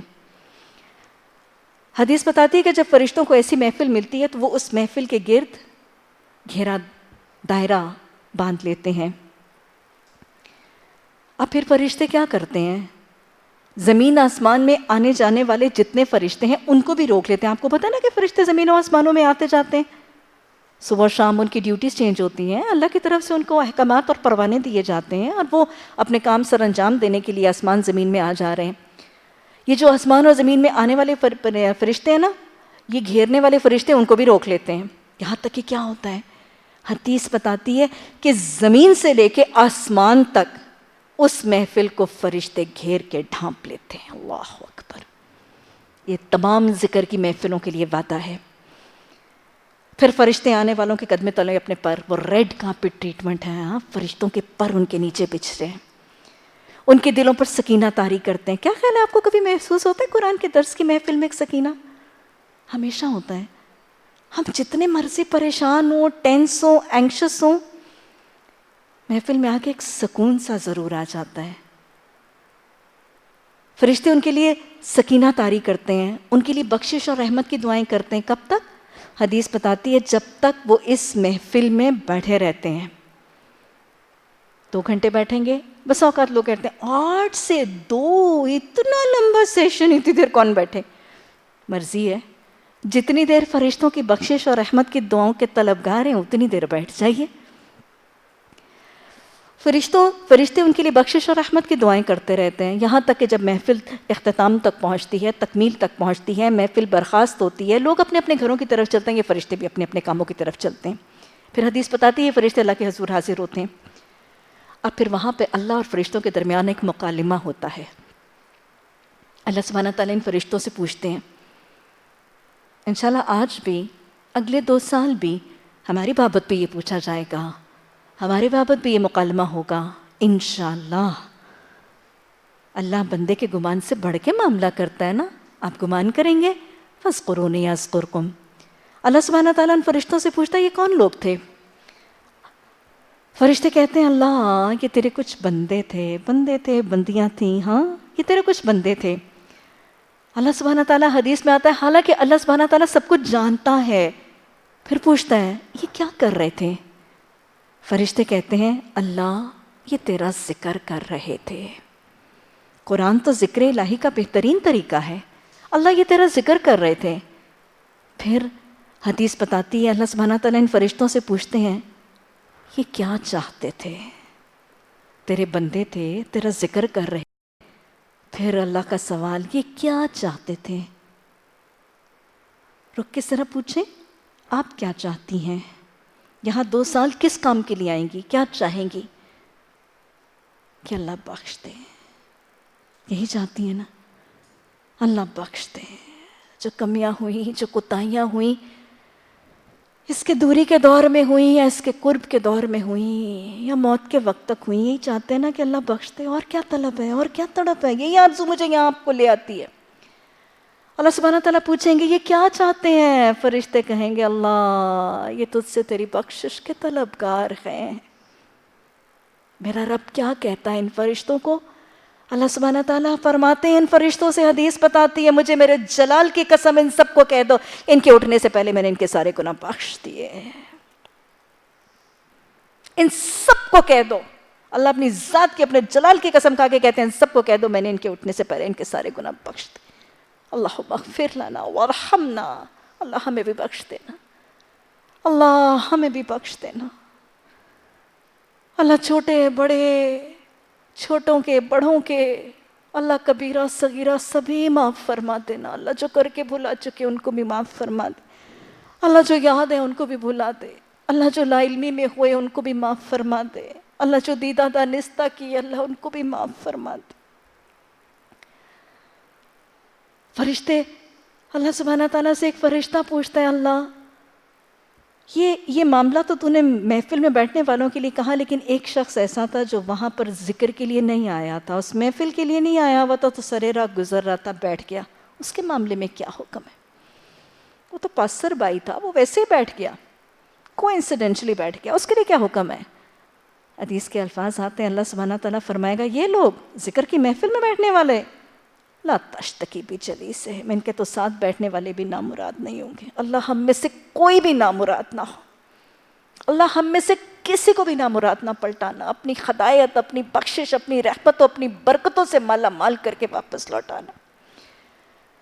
لا تشتکی بجلیسہم، ان کے تو ساتھ بیٹھنے والے بھی نامراد نہیں ہوں گے۔ یہ ہے وہ بخشش کا پروانہ جو اس محفل سے ملتا ہے۔ اور کیسی رب کی رضا کہ حدیث نے بتا دیا کہ اللہ سبحانہ تعالیٰ فرماتے ہیں کہ جس زمین کے ٹکڑے پر میرے ذکر کی محفل برپا ہوگی اس زمین کے ٹکڑے کو اٹھا کے میں جنت میں داخل کر دوں گا، اس زمین کے ٹکڑے کو میں اٹھا کے جنت میں داخل کر دوں گا۔ ارے اس پر بیٹھے ہوں کا معاملہ کیا ہوگا، اس پر آنے والوں کی کیفیت کیا ہوگی۔ اسی لیے آپ کی تاکید آتی ہے، آپ نے فرمایا کہ جب تمہارا گزر روضۃ الجنہ، اس پر سے تمہارا گزر ریاض الجنہ پر سے ہو تو تم بھی کچھ چر چگ لیا کرو، چر چگ لیا کرو جنت کے باغ۔ صحابہ اکرام نے فرمایا کہ یہ جنت کے باغوں سے کیا مراد ہے؟ آپ نے فرمایا ذکر کی محفلیں، کہ جب تم ذکر الہی کی محفلوں سے تم گزرو، تم وہاں سے بیٹھو اٹھو تو تم بھی کچھ سن کے ہضم کر کے ابزارب کر لیا کرو۔ اللہ ہمیں اس کی توفیق عطا فرمائے۔ اچھا جی، دوہرا لیجئے، سفر کون سا ہے؟ آج رٹ کے جانا ہے یہ سبق۔ سفر کون سا ہے؟ حصول علم کا۔ راستہ کون سا چلنا چاہتے ہیں؟ صراط مستقیم۔ مقصد کیا ہے؟ رب کی رضا۔ منزل کون سی ہے؟ جنت۔ اچھا، کیا چاہیے ہمیں؟ سب سے پہلی چیز ایمان، دوسرا اخلاص نیت، تیسرا تقوی، چوتھا ثابت قدمی۔ ثابت قدمی کے لیے احادیث اور دعائیں یاد رہیں گی انشاءاللہ۔ اگلی چیز حوصلہ اور ہمت۔ حوصلہ، ہمت، عزم، ارادہ۔ پختہ عزم نہیں ہوگا، پختہ ارادہ نہیں ہوگا، کام نہیں ہوگا۔ بڑے بڑے کام کرنے کے لیے حوصلہ چاہیے، ہمت چاہیے۔ یہ قدم قدم بلائیں سواد کوئے جانا، وہ یہیں سے لوٹ جائیں جنہیں زندگی کو پیاری۔ حوصلہ چاہیے۔ کانٹوں والا راستہ ہے، ذوق و شوق چاہیے۔ شوق کے بغیر کوئی کام نہیں ہوا کرتا، شوق کے بغیر کبھی کام اچیو نہیں کیا کرتا کوئی۔ شوق پیدا کریں، ذوق پیدا کریں قرآن کا، شوق پیدا کریں حدیث سیکھنے کا۔ صبر چاہیے، راستہ مشکل ہے، اس میں قربانیاں بھی دینی پڑیں گی، تھکاوٹیں بھی آئیں گی، ہاتھ بھی دکھیں گے، جسم میں ڈرا نہیں رہی ہوں، میں طریقے سکھا رہی ہوں۔ جسم بھی دکھے گا، کبھی کمر بھی دکھے گی، کبھی ہاتھ بھی دکھیں گے، کبھی دل بھی دکھیں گے، باتیں سننے بھی پڑیں گی، میلی، کچیلی، کڑوی، قصیلی، کبھی دل جلائیں گے بھی لوگ۔ راستہ ہے جنت کا، اس پہ کانٹے بھی ہیں، اس پہ رکاوٹیں بھی ہیں، راستہ بھی بلندی کا ہے۔ صبر چاہیے، بے صبری نہیں ہوتی۔ کوئی بھی طالب علم اگر بے صبرا ہے تو وہ اچھا طالب علم نہیں ہو سکتا۔ صبر چاہیے، اور پھر صبر کے ساتھ شکر چاہیے، جو میں بار بار شروع سے کہہ رہی ہوں۔ شکر کریں کہ اللہ نے مجھے آپ کو توفیق دے دی، بہت سو کو نہیں دی تھی، لاکھوں لوگوں تک دعوت پہنچی ہے، نشستوں پہ نام تو کچھ خوش نصیبوں کے لکھے گئے۔ شکر کریں کہ اللہ نے توفیق دے دی۔ ارے مہلت عمل کے ختم ہونے سے پہلے، میری زندگی کی آخری ہجکی سے پہلے اللہ نے مجھے سننے سنانے کی توفیق دے دی، اس سے بڑا کوئی احسان ہو سکتا تھا؟ لگاتار 2 سال شکر کیجئے گا، روز صبح اٹھ کے شکر کیجئے گا کہ اللہ تیرا شکر ہے میں کیسے کام کے لیے جا رہی ہوں۔ روز شکر کیجئے گا۔ اور پھر ذکر، کثرت سے ذکر۔ اللہ سے تعلق، اللہ کے کلام سے تعلق تبھی ہوگا جب اللہ کا تعلق ہوگا، اللہ کا قرب ہوگا۔ ذکر کی کثرت یہ دل کو سکینہ بھی دے گی۔ الا بذکر اللہ تطمئن القلوب، دل کو شیطان کی گندگی سے بھی بچائے گی، شیطان کی اکساہٹوں اور وسوسوں سے بھی بتائے گا یہ ذکر۔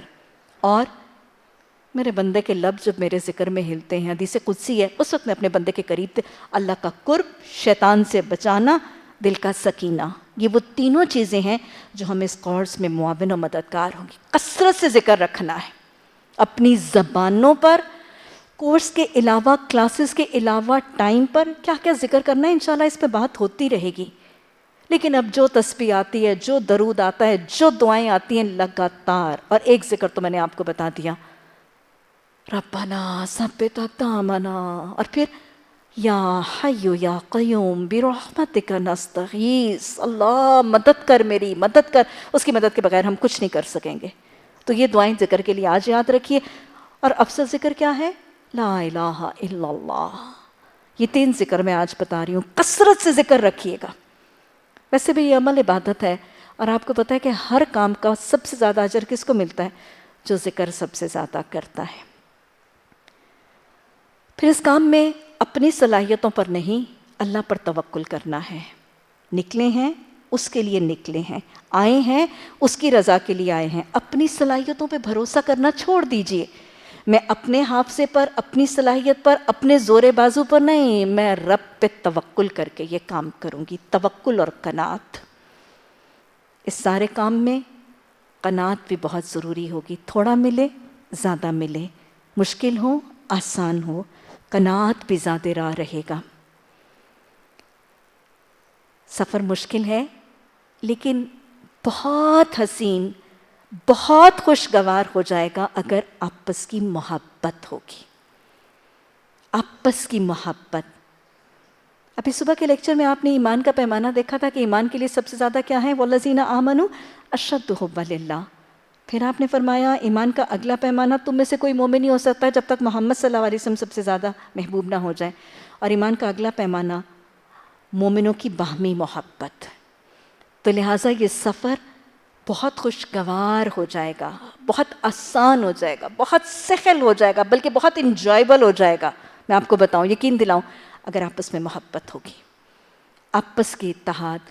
یہ جو دین کی خاطر محبت ہے، یہ اتنی پیاری چیز ہے، جس کو یہ چاشنی اور جس کو یہ مٹھاس محسوس ہوتی ہے، یہ بہترین مٹھاس ہے۔ اس مٹھاس سے اپنے آپ کو محروم مت رکھیے گا، ایک دوسرے سے محبت کریں، ایک دوسرے کے ساتھ اتحاد، اتفاق، ایک دوسرے کی خیر خواہی اور ایک دوسرے کے لیے ایثار اپنا طریقہ رکھیے گا، سیکریفائز، شیئرنگ۔ یہ جو سیلفشنس ہے نا، یہ قرآن کے حصول علم میں نہیں۔ ہم normal day to day life کی ایجوکیشن میں ہوتے ہیں نا، تو کہ ایک کے پاس نوٹس ہیں وہ دوسرے کو نہیں دیتی، ایک کو آتا ہے وہ دوسرے کو نہیں سکھاتی کیونکہ نمبر لینے ہیں۔ ارے نہیں، یہاں نمبر نہیں لینے، یہاں رب کو راضی کرنا ہے۔ میرے بتانے سے کسی کا رب راضی ہوگا تو اس کی رضا میرے بھی شامل حال ہوگی۔ ایثار، اخلاص، ایک دوسرے کی محبت۔ اور اگر آپ کے ساتھ اس سفر میں کوئی ساتھی زیادتی کر جائے، کوئی حق تلفی کر جائے، کوئی ظلم کر جائے، چاہتی ہیں کہ آپ کو رب معاف کرے تو درگزر کی صفت بھی عام رکھیے گا۔ معاف کر دیں، درگزر کر دیں، اگنور کر دیں۔ پھر ایک اور چیز جو اس سفر میں بہت زیادہ ضروری ہوگی، فوکسڈ رہیے گا۔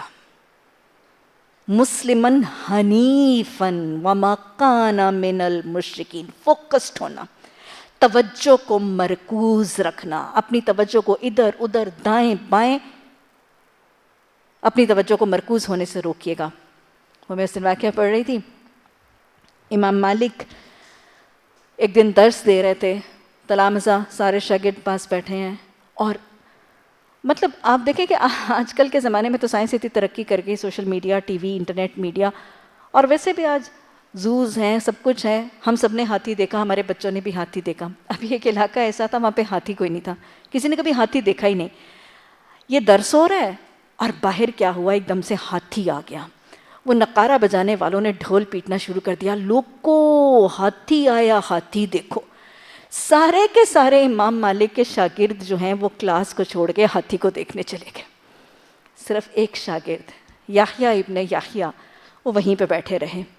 لوگ باقی کے شاگرد جب ہاتھی کو دیکھ کے واپس آئے، انہوں نے یحییٰ ابن یحییٰ کو امام مالک کے سامنے بیٹھے ہوئے دیکھا تو انہوں نے کہا تم نہیں ہاتھی کو دیکھنے گئے تھے؟ ہم تو سارے ہاتھی کو دیکھ کے آئے، تم نہیں ہاتھی کو دیکھنے گئے تھے؟ انہوں نے کہا میں 300 میل سے یہاں ہاتھی دیکھنے نہیں آیا ہوں، میں یہاں پہ قرآن اور حدیث پڑھنے آیا ہوں۔ بات سمجھ میں آئی ہے؟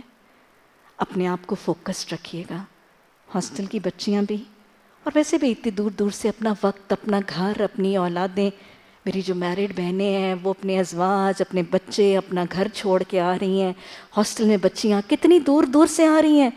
ہم یہاں دنیا دیکھنے کے لیے نہیں آ رہے ہیں، یہاں پر بیٹھ کے اپنے آپ کو فوکسڈ رکھنا ہے، اپنی توجہ، اپنا ذہن، اپنی نگاہ، اپنا دل، اپنا سب کچھ یہاں پر حاضر رکھیے گا، اس کے ساتھ جڑنا اور اس کو اپنا محور اور مرکز رکھنا ہے۔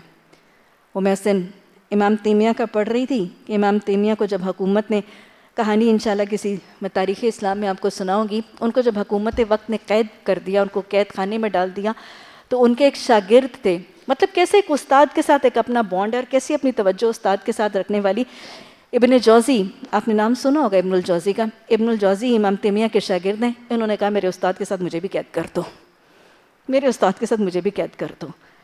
تو آپ کو بھی ہم کچھ دیر قید رکھیں گے، اللہ ہمیں اس قید میں بھی خوش رہنے کی توفیق عطا فرمائے۔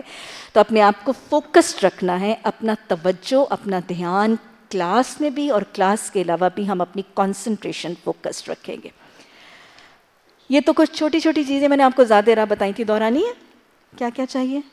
لسٹ لکھ لیں۔ سب سے پہلے ایمان چاہیے، اخلاص نیت، تقوی، ثابت قدمی، حوصلہ، ہمت، عزم، ارادہ، سیکھنے کا ذوق و شوق، صبر، شکر، ذکر، توکل، قناعت، آپس کی محبت، آپس کا خلوص، ایثار، آپس کا اتفاق، اتحاد، نفرتوں کو ختم کر دیں اور بانٹیں اور ایک دوسرے کو معاف کرنا سیکھیں، توجہ کو مرکوز رکھیں، غیر اہم، بیکار، لا یعنی چیزوں سے ہٹ کے کنسنٹریشن، فوکس رکھیں، اپنے سبق کے ساتھ اور اپنے استاد کے ساتھ جڑے رہیے۔ یہ تو سفر کے بارے میں کچھ زیادہ رات تھی۔ اس سفر میں ہم کیا کیا پڑھیں گے؟ 2 سالہ اس سفر میں ہم پڑھائیں گے آپ کو کیا اور آپ پڑھیں گے کیا؟ اللہ ہم سب کو پڑھنے پڑھانے کی بہترین توفیق عطا فرمائے۔ کیا کیا پڑھایا جائے گا؟ ترجمۃ القرآن، لفظی word to word translation of Quran, تفسیر القرآن، حدیث کا لفظی ترجمہ، حدیث کی شرح، تجوید، گرامر، صرف و نحو جسے کہتے ہیں، قرآنی گرامر ہوگی، عربک گرامر اینڈ قرآنی گرامر، سیرت رسول صلی اللہ علیہ وسلم، تاریخ اسلام، اسوہ رسول صلی اللہ علیہ وسلم، سیرت صحابہ، سیرت صحابیات، مختصر صورتیں جو ہیں، منتخب صورتیں، ان کا حفظ، اس کے ساتھ تاریخ اسلام، منتخب جو شعراء ہیں اسلام کی تاریخ کی، ان کی شاعری، اور پھر کچھ انٹرنیشنل اسلامک ورلڈ کے انٹرنیشنل افیئرز۔ یہ آپ کو بنیادی طور پر 5 دنوں میں پڑھائے جائیں گے، اور 3 دنوں میں میں آپ کو پہلے بتا چکی ہوں کہ ہمارے 3 روزہ کورس اور 5 روزہ کورس میں کیا کیا ہوگا۔ ڈیورنگ دا کورس آپ کا کانڈکٹ اور بیہیویئر کیسا ہونا ضروری ہے، یہ چیزیں میں آپ کو شروع میں اس لیے بتا رہی ہوں کہ یہ چیزیں ہم سب کے لیے ضروری ہیں۔ سب سے پہلی چیز نظم و ضبط، انتہائی نظم و ضبط ضروری ہے، بہت زیادہ ڈسپلن، بہت زیادہ نظم و ضبط ضروری ہے۔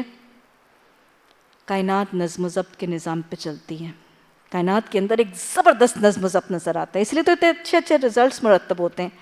نتیجہ مرتب نہیں ہوتا جب چیزیں بے نظم ہوں، مربوط نہ ہوں، تو بہت زیادہ ڈسپلن آپ سب سے ایکسپیکٹڈ ہے۔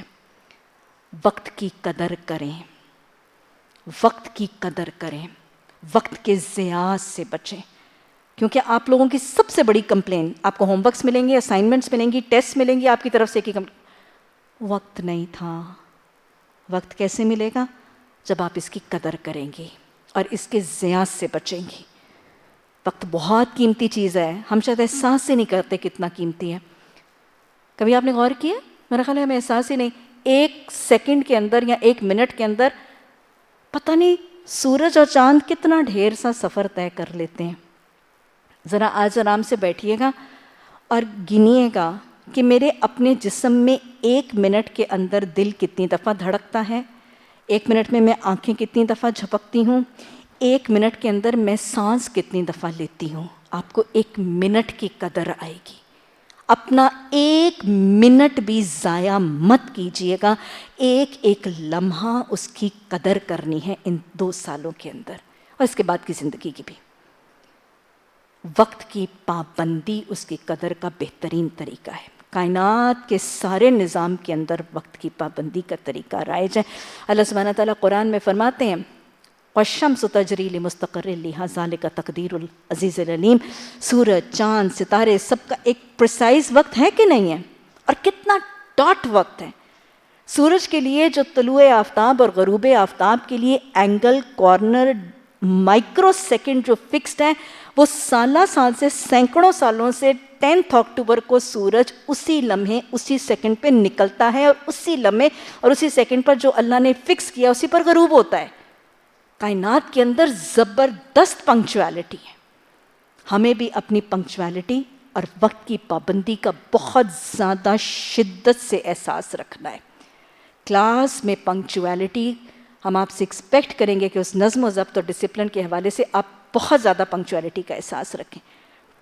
ہاں، حالات کی وجہ سے، مشکلات کی وجہ سے، آج ٹریفک کی پرابلمز ہیں، اگر کوئی تاخیر سے آئے گا تو بھی نظم و ضبط ہوگا۔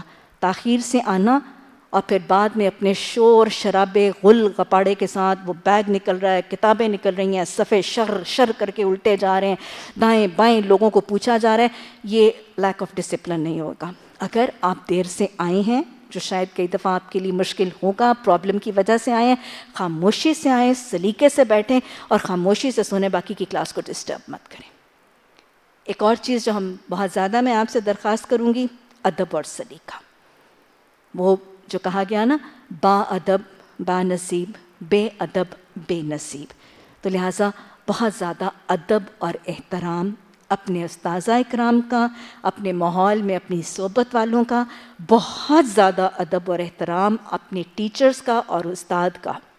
یاد رکھیں، علم سیکھنے آئے ہیں، علم اس قوم کو، اس گھرانے کو، اس معاشرے کو، اس فرد کو علم سے محروم کر دیا جاتا ہے جہاں استاد کی عزت اٹھتی ہے۔ حدیث نے استاد کی عزت اور استاد کا ادب اور احترام کتنا زیادہ سکھایا۔ آپ صلی اللہ علیہ وسلم نے فرمایا تمہارے 3 باپ ہیں، تمہارے 3 باپ ہیں، ایک تمہارا حقیقی باپ، ایک تمہاری بیوی کا باپ، اور ایک تمہارا وہ استاد جس نے تمہیں علم دیا۔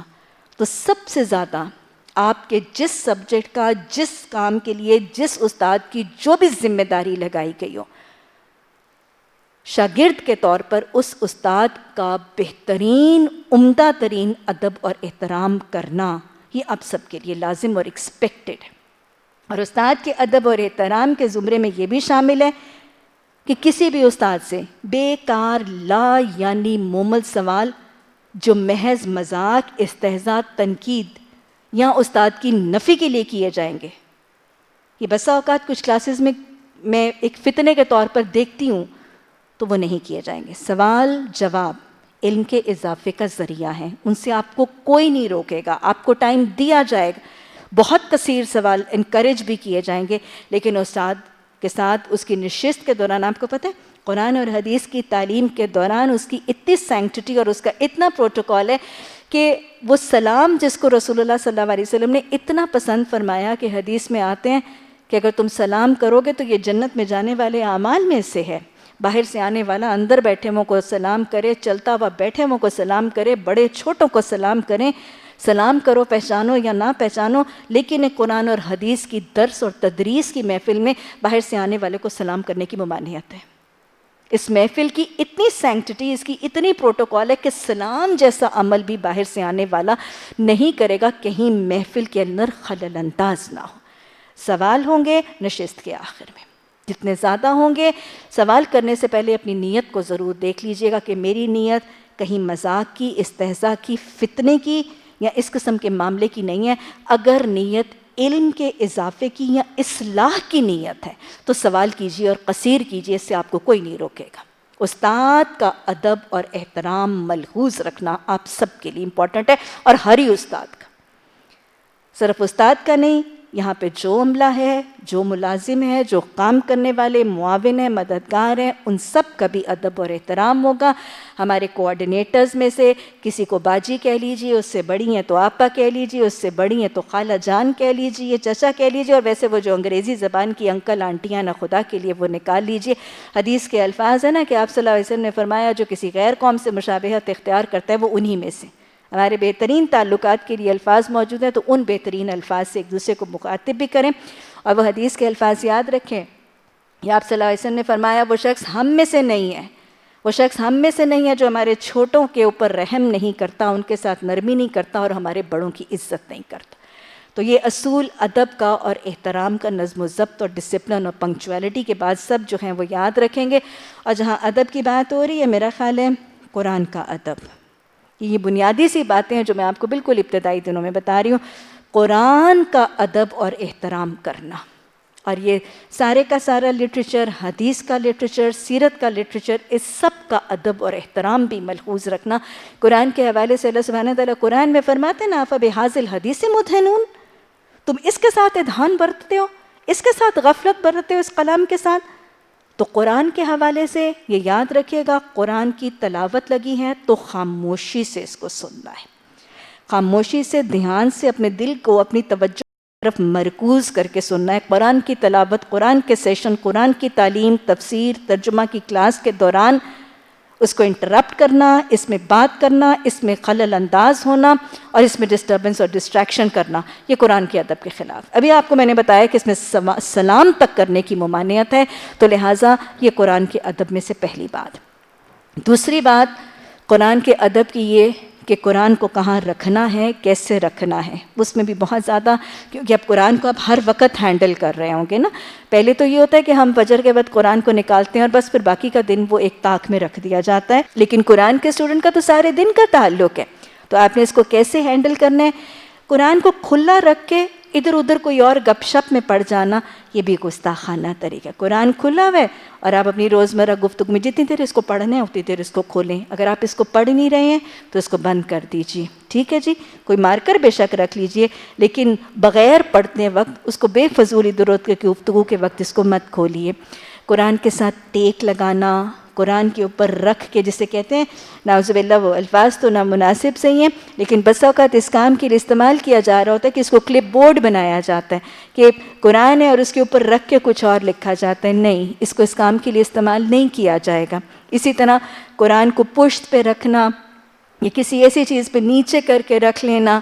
پھر اسی طرح قرآن کے حوالے سے یہ بھی یاد رکھیے گا کہ قرآن کے اوپر آپ حدیث لکھیں، آپ تفسیر لکھیں، آپ نے کوئی سیرت کا واقعہ لکھنا ہے تو وہ لکھیں، اپنے نوٹس اور اپنے پوائنٹرز بنائیں، لیکن اپنی یاد دہانی کے لیے کسی کے ٹیلی فون نمبرز لکھے جا رہے ہیں، یا کچھ لوگوں کو عادت ہوتی ہے وہ چیزیں بنانے کی، بیٹھے ہوئے ہیں تو پھول بوٹے بناتے رہتے ہیں یا ستارے وغیرہ بناتے رہتے ہیں، تو قرآن پہ اس قسم کی کوئی فالتو چیز نہ لکھی جائے گی، نہ نقش و نگار بنائے جائیں گے۔ آپ نے لکھنا ہے ضرور لکھیے، لیکن صرف قرآن کے اوپر حدیث، آیات اور اس قسم کی جو آپ کی تفسیر کے حوالہ جات ہیں وہ لکھے جائیں گے۔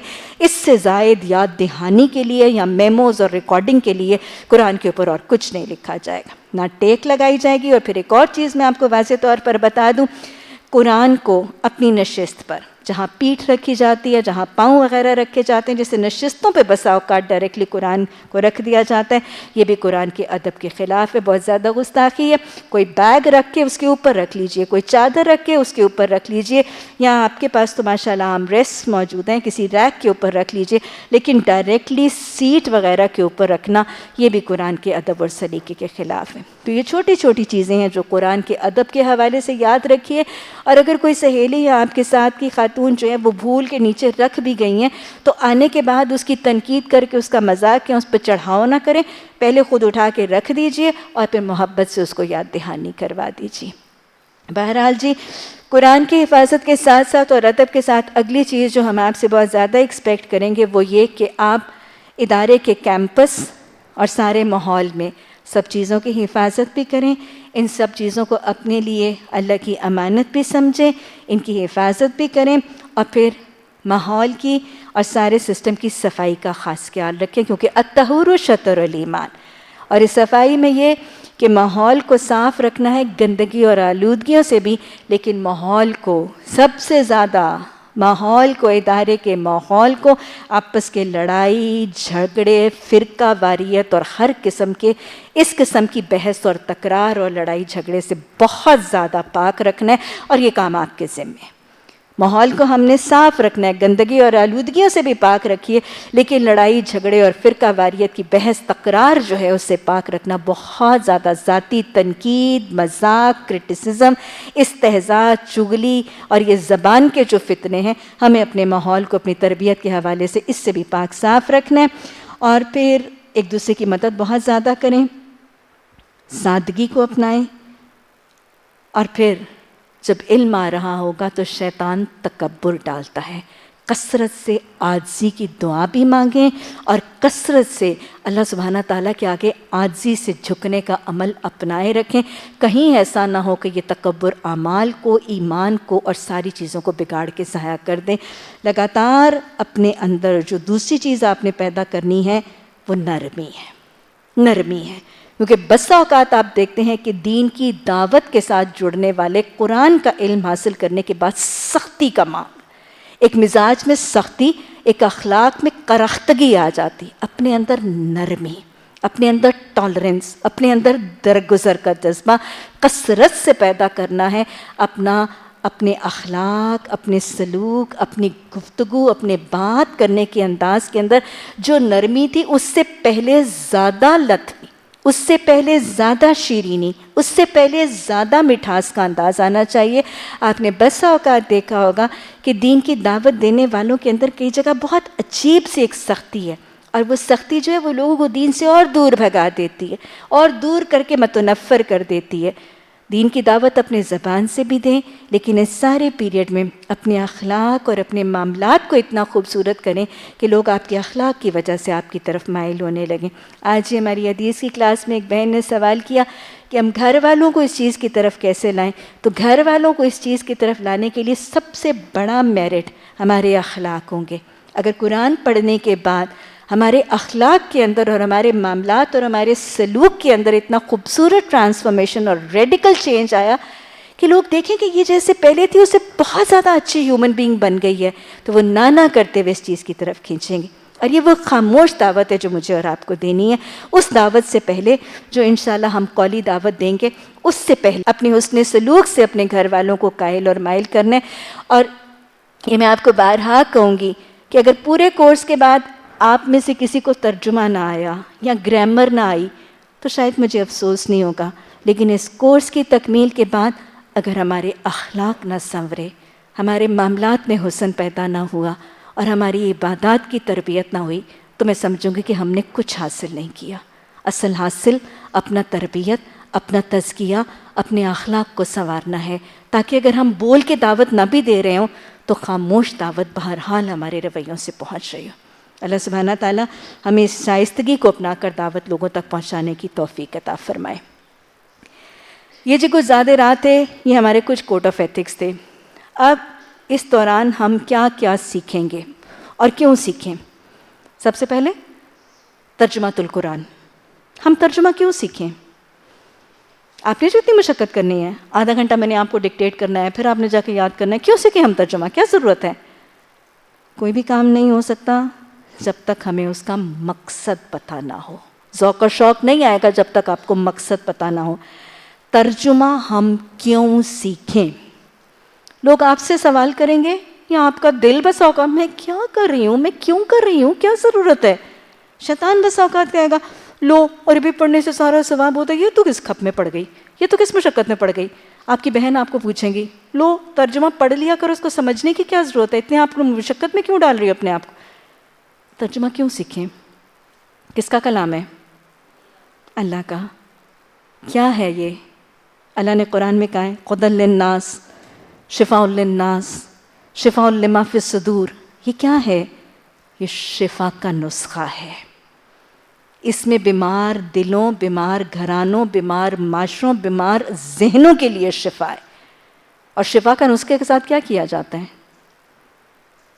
میں کئی دفعہ مثال سے بات سمجھاتی ہوں، آج آپ کو وہی مثال دوں گی۔ مثلاً سوچیں آپ میں سے کوئی کسی کا عزیز اقارب بیمار ہو گیا، وہ لاہور کے کسی بہت اچھے کنسلٹنٹ کے پاس گیا، 2، 2.5، 3 ہزار فیس دی، ایک خوبصورت سا نسخہ لکھوا کے لایا، اس کے اوپر ڈھیر ساری اس ڈاکٹر کی ڈگریاں بھی لکھی ہیں، سندیں بھی لکھی ہیں، اس نے نسخہ بھی لکھ دیا۔ اور وہ آپ کے عزیز بہن کیا کرتی ہیں، اس نسخے کو طے کر کے خوبصورت سے ایک انویلپ میں ڈال کے اپنے ہینڈ بیگ میں ڈال کے روز صبح نکال کے فجر کے بعد اس کو دیکھ کے چوم چاٹ کے پڑھ کے واپس رکھ دیتی۔ میں اور آپ کیا کہیں گے اس بیمار کو جو اتنے بہترین کنسلٹنٹ سے نسخہ لے کر آئی؟ کیا کہیں گے؟ ایک لفظ بتائیں۔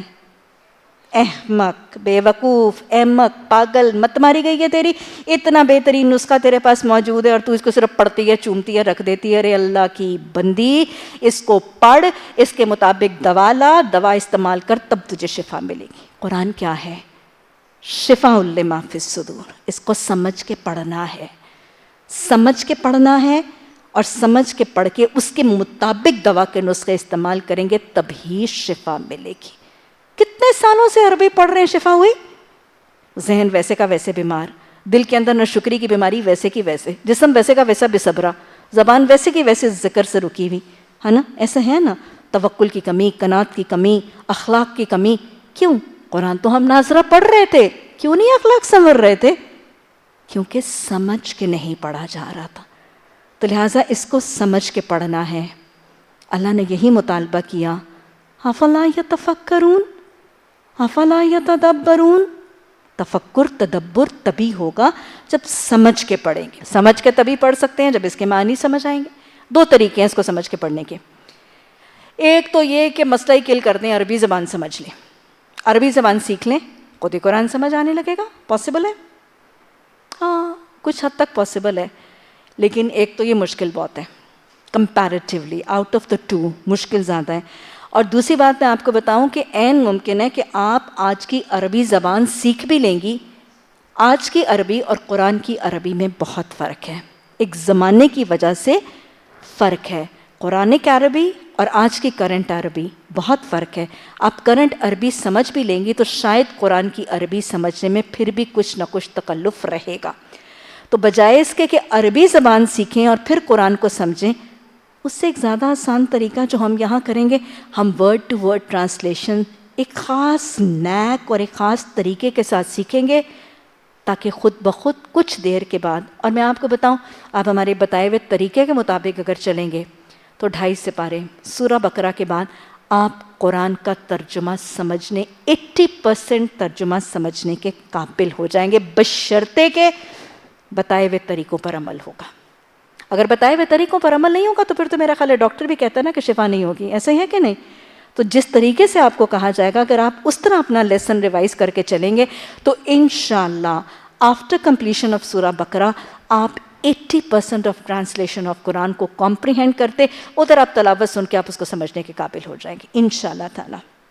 تو لہٰذا جی یہ ترجمہ ہم آپ کو گرامر کی روح سے چھوٹے چھوٹے پوائنٹس, چھوٹے چھوٹے نیکس بتا کے سکھائیں گے, اور اس طرح یہ ترجمہ سیکھ کے قرآن کا ترجمہ سیکھنا کمپیریٹیولی بہت زیادہ آسان ہے. ویسے یہ مشکل کام نہیں ہے. میں اس دن پڑھی تھی حضرت الیاس علیہ السلام کو 70 زبانیں آتی تھیں, 70 لینگویجز. ہمیں اردو آتی ہیں, اپنی لوکل مدر ٹنگ وہ بھی آتی ہے, انگلش بھی آتی ہے, تو یہ چوتھی زبان سیکھنا کوئی اتنا مشکل کام نہیں ہے, بالکل بھی مشکل کام نہیں ہے. اور میں اس دن پڑھی تھی جمال الدین افغانی کو اللہ سبحانہ تعالیٰ نے بہت حفظہ دیا تھا, اور ان کا اتنا زبردست سا معاملہ تھا کہ یہ جس علاقے میں جاتے تھے نا اس کی زبان سیکھ لیتے تھے. 10-12 دنوں 15 دنوں میں زبان سیکھ لیتے تھے. انگلینڈ گئے تو انہوں نے 15 دنوں میں انگریزی سیکھ لی, اور 2 ہفتے کے بعد انہوں نے انگریزی کا اخبار شروع کر دیا. اور پھر اس کے بعد جب انگریزوں نے حکومت نے ان کو بین کیا تو یہ جرمنی چلے گئے, وہاں جا کے جرمنی سیکھ لی اور وہاں کا لوکل اخبار نکال لیا. تو اللہ نے ان کو اتنی زبان دی تھی, مختلف زمین کے علاقوں میں جاتے تھے, وہاں کی زبان سیکھتے تھے, اور وہاں اسلام کی اشاعت کے لیے کوئی نہ کوئی اخبار یا کوئی نہ کوئی اس قسم کا صحیفہ نکالتے تھے, وہاں بین ہو جاتے تھے تو اگلے علاقے میں جا کے وہاں کام کرتے. تو ہم سے عربی سیکھنا کوئی مشکل کام نہیں ہے. اللہ کے رسول صلی اللہ علیہ وسلم کے جو کاتب وحی تھے حضرت زید بن ثابت, عربی زبان آتی تھی اور عربی میں لکھنا پڑھنا جانتے تھے, لیکن آپ صلی اللہ علیہ وسلم نے حضرت زید بن ثابت کے لیے دعا بھی کی تھی اور ان کو حکم بھی دیا تھا. آپ نے فرمایا تھا کہ زید عبرانی زبان سیکھ کر میری مدد کرو, کیونکہ آپ کو پتہ ہے کہ تورات اور انجیل جو ہے وہ عبرانی زبان میں تھی. زید عبرانی زبان سیکھ کر میری مدد کرو. اور پھر اللہ سبحانہ تعالیٰ سے رسول اللہ صلی اللہ علیہ وسلم نے دعا بھی فرمائی تھی کہ اللہ زید کا حافظہ کھول اور اس کو فہم عطا فرما, اور حضرت زید بن ثابت نے 17 ڈیز کے اندر عبرانی زبان پوری کی پوری زبان سیکھی تھی. تو ہمارے پاس تو انشاءاللہ 2 سال ہیں, تو قرآن کا ترجمہ سیکھنا انشاءاللہ اللہ دنیا کے کاموں میں میری اور آپ کی اتنی مدد کرتا ہے, تو قرآن کو سمجھنے اور قرآن کا ترجمہ سیکھنے کے لیے نکلیں گے. اللہ آپ کے اور میری امیدوں, خواہشوں اور ہماری وائلڈسٹ ڈریم سے زیادہ مدد کرے گا. اور بلیو یو می, میں آپ کو بتا رہی ہوں, سورہ بقرہ کے بعد آپ 80% ترجمہ سمجھنے کے قابل ہو جائیں گے اگر اصول کے مطابق چلیں گے. ترجمہ لینے کا طریقہ کیا ہوگا؟ آپ کو word to word translation grammatically سمجھا کے دی جائے گی. چھوٹے چھوٹے نیکس, چھوٹے چھوٹے طریقوں کے ساتھ ہم آپ کو وہ ترجمہ دیں گے. لیکن ترجمہ لینے کے دوران ایک تو شرط یہ ہے کہ آپ ترجمہ اپنے ہاتھ سے لکھیں گے. بس اوقات ہمارے کچھ قرآن کے ایسے سیمپلز موجود ہیں جہاں پہ ریٹن ترجمہ موجود ہوتا ہے, اور خواتین اور بچیاں جو ترجمہ سیکھنے کی خواہش مند ہیں, ہاں جی, تو یہ ترجمہ سیکھنے کے لیے پہلی شرط جو ہم آپ پہ لگائیں گے کہ ترجمہ آپ لکھیں گے اپنے ہاتھ سے. کوئی لکھا ہوا جس کے اوپر قرآن کی ٹرانسلیشن اویلیبل ہے, بہت سے اس قسم کے سیمپلز اویلیبل ہیں, لیکن دیٹ از ناٹ سجیسٹڈ. ہمارے پاس یہ بیض والا قرآن ہے، اس میں خالی لائنز ہیں، ہم آپ کو جو ترجمہ لکھائیں گے آپ اپنے ہاتھ سے لکھیں گے۔ اس کا فائدہ کیا ہوگا؟ ہمارے کان سن رہے ہوں گے، ہماری آنکھیں دیکھ رہی ہوں گی اور ہمارے ہاتھ لکھ رہے ہوں گے۔ جب 3 پورٹلز کے ساتھ ایک ہی چیز پر کنسنٹریشن ہوگی، ہماری توجہ بھی زیادہ ہوگی، دھیان بھی زیادہ ہوگا، زیادہ سورسز سے ہم کام کر رہے ہوں گے۔ اور پھر دوسری بات میں آپ کو بتاتی جاؤں کہ ہمیشہ چیز وہ آسانی سے یاد ہوتی ہے جو ہم نے اپنے ہاتھ سے لکھی ہوتی۔ کسی کے ہاتھ کے دیے ہوئے نوٹس یاد نہیں ہوتے، کسی کی دی ہوئی بنائی ہوئی چیز یاد نہیں ہوتی۔ جو آپ اپنے ہاتھ سے لکھیں گی وہ اپنے ذہن کے مطابق لکھیں گی، اور آپ نے سنا ہوا ہوگا اور خود لکھا ہوا ہوگا، وہ آپ کو بہت زیادہ ریڈیلی یاد ہوگا۔ اور پھر مور اوور میں آپ کو یہ بھی بتا دوں کہ کچھ آپ کو جو ترجمہ دیا جائے گا وہ اتنا سمپلیفائی کر کے دیا جائے گا، اور بس اوقات کچھ جگہوں پہ جیسے اگر میں ایک لفظ کی نشاندہی کروں نا کہ قرآن میں لفظ آتا ہے نظرہ، نون دال را، ینظرو، نظرہ، وہ ڈراتے ہیں، تو بہت سے قرآن میں اس کا ترجمہ آتا ہے ڈرانے والا۔ نذیرون کا مطلب آتا ہے ڈرانے والا، حالانکہ نظرہ کا مطلب ڈرانا نہیں ہوتا ہے، نظرہ کا مطلب ہوتا ہے برے انجام کی آگہی دے کے بس وارن کرنا، متنبع کرنا۔ ڈرانا اور بات ہوتی ہے اور برا انجام بتا کے وارن کرنا اور بات ہوتی ہے۔ تو اس قسم کے تھوڑے تھوڑے لفظ میں فرق جس کے ساتھ اس مطلب کا مفہوم ہی بدل جاتا ہے، یہ آپ کو ورڈ ٹو ورڈ ٹرانسلیشن میں دیا جائے گا۔ تو وی ووڈ ایکسپیکٹ کہ ایک آپ ترجمہ خود لکھیں گے۔ اور دوسری چیز جو میں آپ سے ایکسپیکٹ کروں گی، بلکہ لازم کروں گی، جس نے ترجمہ لینا ہے اس کے لیے لازم ہے، یا جو ترجمہ یاد کر کے سیکھنے کی نیت سے آیا ہے اس کے لیے لازم ہے کہ کم از کم پہلے 2.5 سپارے، اس کے بعد میں آپ کی رسپانس دیکھ کے آپ کو number of times you have to revise جو ہے وہ بتا دوں گی، لیکن شروع میں کم از کم 10 دفعہ جو ترجمہ آپ کو ملا ہے وہ آپ کو دہرا کے اگلی کلاس میں آنا ہے۔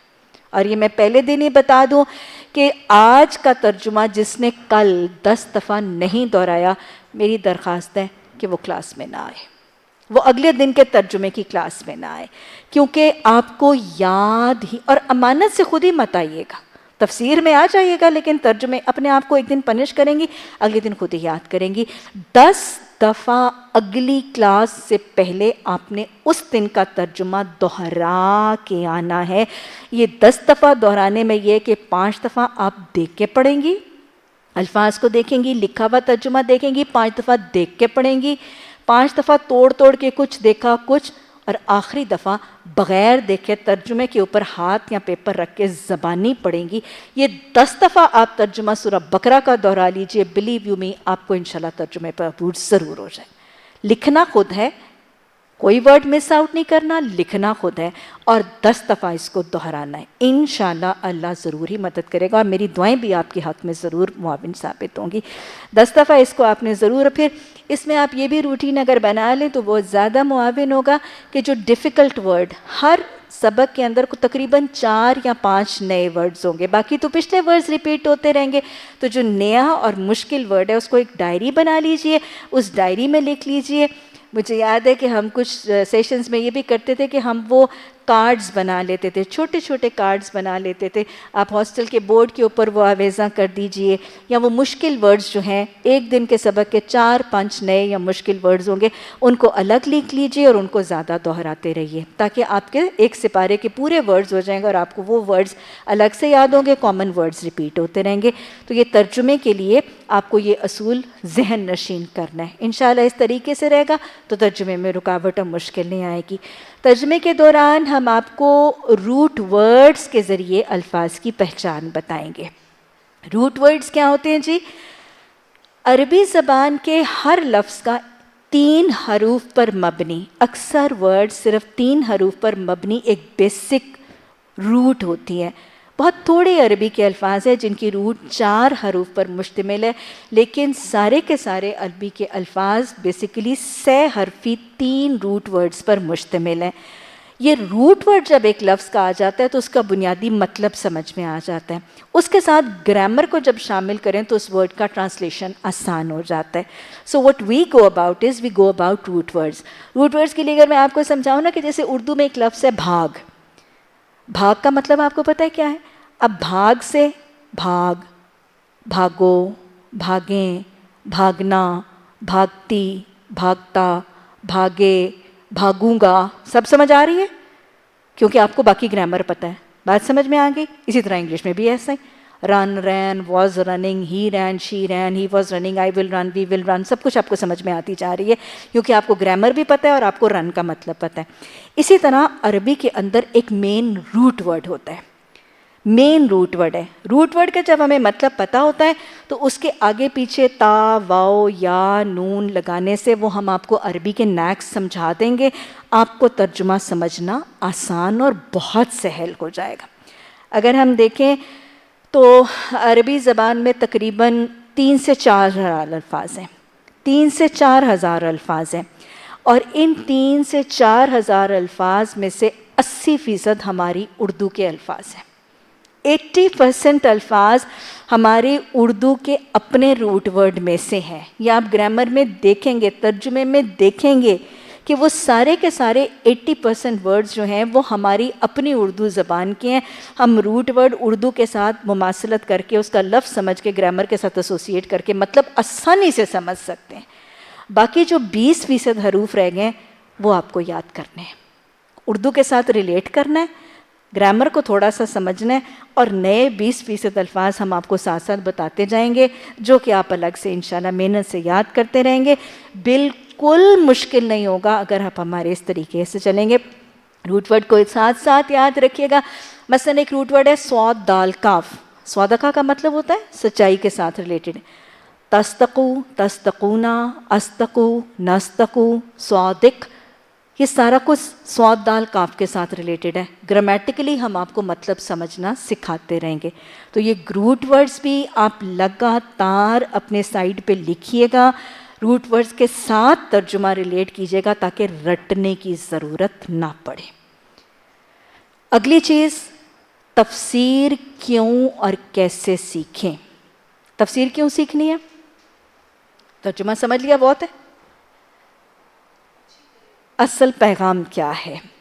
یہ قرآن، اس میں مجھے بتایا کیا گیا ہے، حکم کی تفسیر، اس کی تشریح، قرآن کے ساتھ، حدیث کے ساتھ، سنت کے ساتھ، سیرت کے واقعات کے ساتھ، اس میں اصول کیا ہے، اس میں پیغام کیا ہے، اس کو میں کرنٹ حالات کے ساتھ کیسے ریلیٹ کرتی ہوں، اور پھر تفسیر میں اپنا محاسبہ، میں کیا کر رہی ہوں، مجھے کیا کرنا ہے، یہ ہے تفسیر پڑھنے کا مقصد۔ آپ تفسیر کے نوٹس کیسے لیں گی؟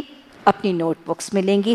قرآن پہ مت لکھیے، لوز پیپرز پہ لکھ لیجئے، چھوٹے کاپیز کے پیپرز پہ لکھ لیجئے، یا اپنی نوٹ بکس یا نوٹ پیڈز پہ لکھ لیجئے، لیکن قرآن میں مت لکھیے تاکہ وہ پیپرز آپ قرآن کے ساتھ رکھ سکیں۔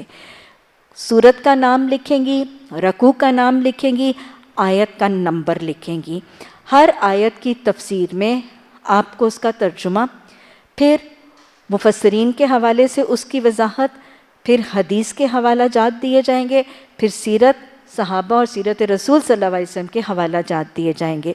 جب احادیث کوٹ کی جا رہی ہیں، جتنی حدیث لکھی جاتی ہے اتنی لکھ لیجئے، باقی کی حدیث کے لیے جگہ خالی چھوڑ دیجئے، اور جب میں اگلی حدیث پہ چلی گئی ہوں تو اگلی حدیث لکھ کر اس کے 4-5 ورڈز لکھ لیجئے۔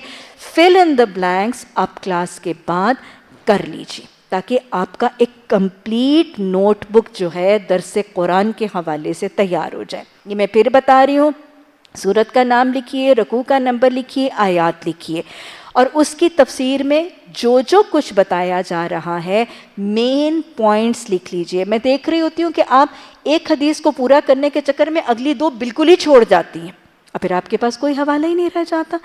ایک کا تھوڑا سا لکھ لیجئے، اس کے لیے 4-5 لائنیں خالی چھوڑ دیجئے جتنی باتیں میں نے بتائی ہیں، اور پھر اس کے بعد اگلی کو کمپلیٹ کر لیجئے آپس میں مشاورت کے ساتھ اور آپس کے اتفاق کے ساتھ۔ پھر دوسری ارے کسی نے کوئی لکھی ہوگی، کسی نے کوئی لکھی ہوگی، اور نہیں تو آپ کے بعد میں مجھ سے پوچھ لیجئے، نہیں تو آپ کو سیریز سنائی جائیں گی، آپ کو آڈیوز دی جائیں گی، بعد میں لیکچرز چلائے جاتے ہیں، سب کچھ ویب سائٹس پہ اویلیبل ہے، اب بعد میں اس کو فل ان کر سکتے ہیں۔ تو یہ آپ کے نوٹس کے رائٹنگ ڈاؤن کا طریقہ جو ہے وہ لگاتار، اور یہ میں آپ کو بتا دوں کہ یہاں پہ پائے ہیں تفسیر صرف خالی چہروں کے ساتھ اور خالی دماغوں کے ساتھ خدا را بیٹھ کے سنیے گا نہیں، بار بار شاید آپ اتنا وقت نہیں نکال سکیں گے، اور شاید آپ یہ سمجھیں گے کہ اچھا یہ تفسیر میں جا کے ایک تفسیر کی کتاب میں پڑھ لوں گی۔ یہاں پر تفاسیر حدیث کے دوران آپ کو جو مواد دیا جائے گا وہ ایک تفسیر سے نہیں ہوگا، مثلا اگر آپ کو تفسیر اور تشریح بتائی گئی کسی آیت کی یا کسی رکوع کی تو کم از کم تفہیم الاحادیث مولانا مودودی رحمہ اللہ، تیسر القرآن گیلانی صاحب کا، اسی طرح اگر ہم دیکھیں تو فی ظلال قرآن سید قطب شہید صاحب کا، ابن کثیر تدبر القرآن، اور اس کے علاوہ سیرت رسول صلی اللہ علیہ وسلم، سیرت صحابہ، تاریخ اسلام، غزوات اور بہت سی کتابوں کو ملا کے حوالہ جات دے کے آپ تک پہنچایا جائے گا۔ یہ وہ علم کا خزانہ ہوگا جو اگر آپ چاہیں گے بھی تو ایک سٹنگ کے لیے آپ خود سمر اپ اور سمرائز نہیں کر سکیں گے۔ تو جو چیزیں آپ یہاں پر آپ کو دی جائیں گی، اگر آپ اس خام خیالی میں لکھنے سے کمی کریں گے، سستی کریں گے کہ بعد میں جا کے تفہیم القرآن میں پڑھ لیں گے یا بعد میں جا کے تیسر القرآن میں پڑھ لیں گے اور مواد جو ہے وہ اکٹھا ہو جائے گا، تو بلیو یو می ایک تفسیر سے آپ کو یہ مواد نہیں ملے گا۔ اور اس کو ڈے ٹو ڈے لائف کے ساتھ، اس کے اصول، اس کے پیغام، انٹرنیشنل افیئرز، ڈومیسٹک افیئرز کے ساتھ جو ریلیٹ کیا جائے گا وہ شاید آپ کو کسی تفسیر سے بھی نہیں ملے گا۔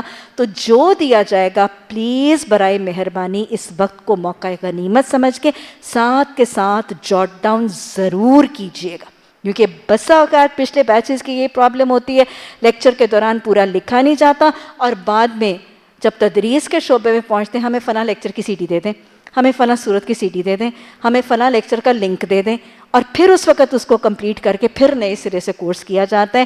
اس قیام اور سٹیک کے دوران پورا فائدہ اٹھا کے اپنے پورے نوٹس فل ان کر لیجئے اور جو کمیاں کوتاہیاں رہ گئی ہیں ان کو ساتھیوں سے کمپلیٹ کر لیجئے۔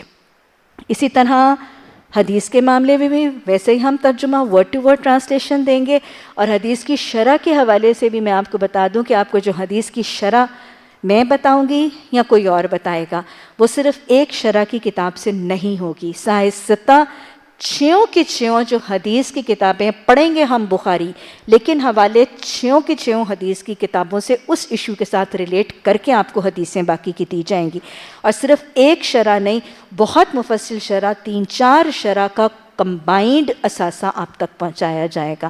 تو اس میں بھی کسی قسم کی سستی کہ اچھا لکھ لوں گی یا رہنے دوں گی، اگر آپ بیٹھی ہیں وقت لگا رہی ہیں تو اپنی باقی کی صلاحیتیں لگا کر بھی اپنے نوٹس کمپلیٹ رکھیے گا۔ اچھا جی، اس کے بعد ڈیلی آپ کو ہوم ورک حدیث کا، قرآن کا 2 سے 3 سوالوں کا ملے گا۔ ہوم ورک کا جواب آپ بالکل اپنا جو سبسٹنس آپ نے ٹیکسٹ یہاں پر لکھا ہے اس ہی میں سے اخذ کر کے دیں گی، آپ کو تفسیر کا حوالہ دینے کی ضرورت نہیں ہوگی۔ اگر آپ تفسیر اور حدیث ایکسٹرا شامل کر دیں الحمدللہ بہت اچھی بات ہے، لیکن ہم ایکسپیکٹ کریں گے کہ جو آپ کو تفسیر دوران لیکچر دیا گیا جواب اسی میں سے ہوگا۔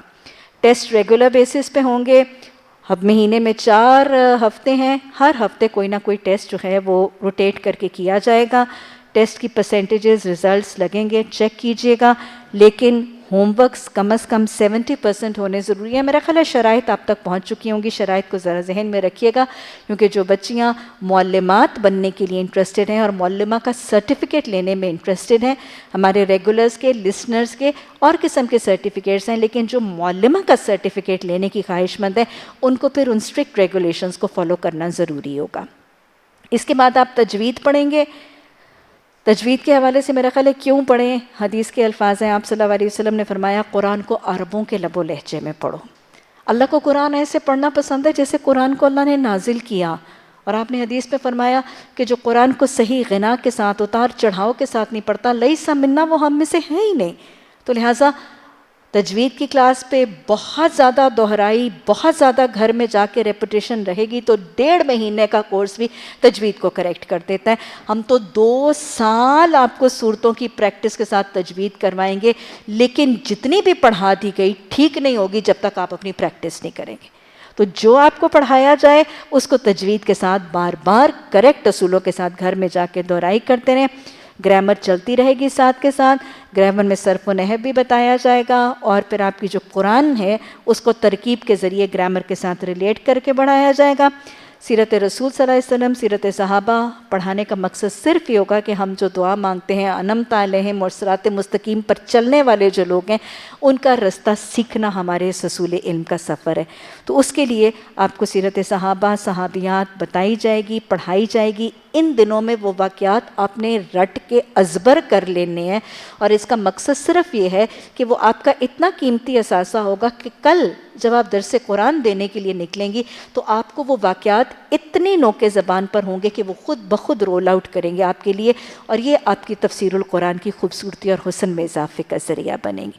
تو اس پورے کے پورے پیریڈ کے دوران جو دیا جائے گا اس کو سمیٹیے گا بھی، اس کو یاد بھی کیجیے گا، اس کو دہرائیے گا بھی، اور سستی اور کاہلی کو چھوڑ کر make the best out of your time. وقت کے ضیاع سے بچ کے وقت کے برکت کے کچھ نسخے آخر میں لکھ لیجئے۔ اللہ آپ کی کوششوں اور کاوشوں میں بھی برکت ڈالے۔ وقت کی برکت کے لیے چاشت کی نماز جو آپ کو یہاں پڑھائی جاتی ہے، حدیث کہاں ہے؟ آپ صلی اللہ علیہ وسلم نے فرمایا، اللہ سبحانہ تعالیٰ فرماتے ہیں، اے ابن آدم، تو صبح کے ان 4 نفلوں سے عاجز نہ ہونا، میں تیرے دن بھر کے کاموں کے لیے کافی ہو جاؤں گا۔ ظاہر ہے آپ نے ٹیسٹ بھی دینے ہیں، اسائنمنٹس بھی دینی ہے، ہوم ورکس بھی بنانے ہیں، 10 دفعہ دہرائی بھی کرنی ہے، قرآن کی بھی حدیث کی بھی۔ ایسے ہوگا کہ آپ کو پتہ بھی نہیں چلے گا اور ہو جائے گا۔ چاشت کی نماز، صبح و شام کے اذکار کا اہتمام، اور خاص طور پہ کون سی دعا؟ سورہ توبہ کی آخری دعا، حسبی اللہ لا الہ الا ہو علیہ توکلت وہو رب العرش العظیم، اس دن کے کاموں کے وقت کی برکت کے لیے۔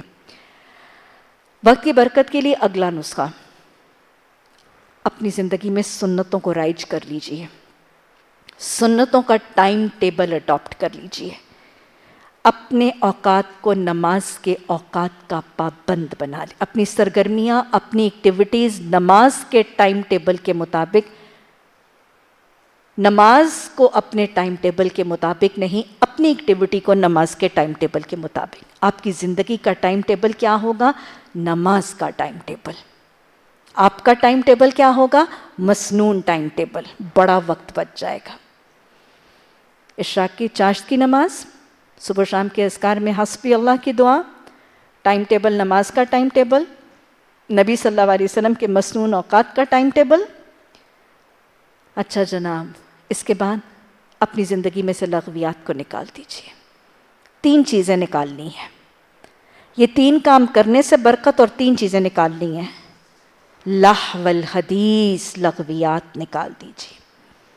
لہو الحدیث میں موسیقی، ڈرامے، فضول اس قسم کا لٹریچر۔ آج شاموں کا 80% ٹائم یہ لہو الحدیث لے جاتی ہے۔ لہو الحدیث نکال دیجیے۔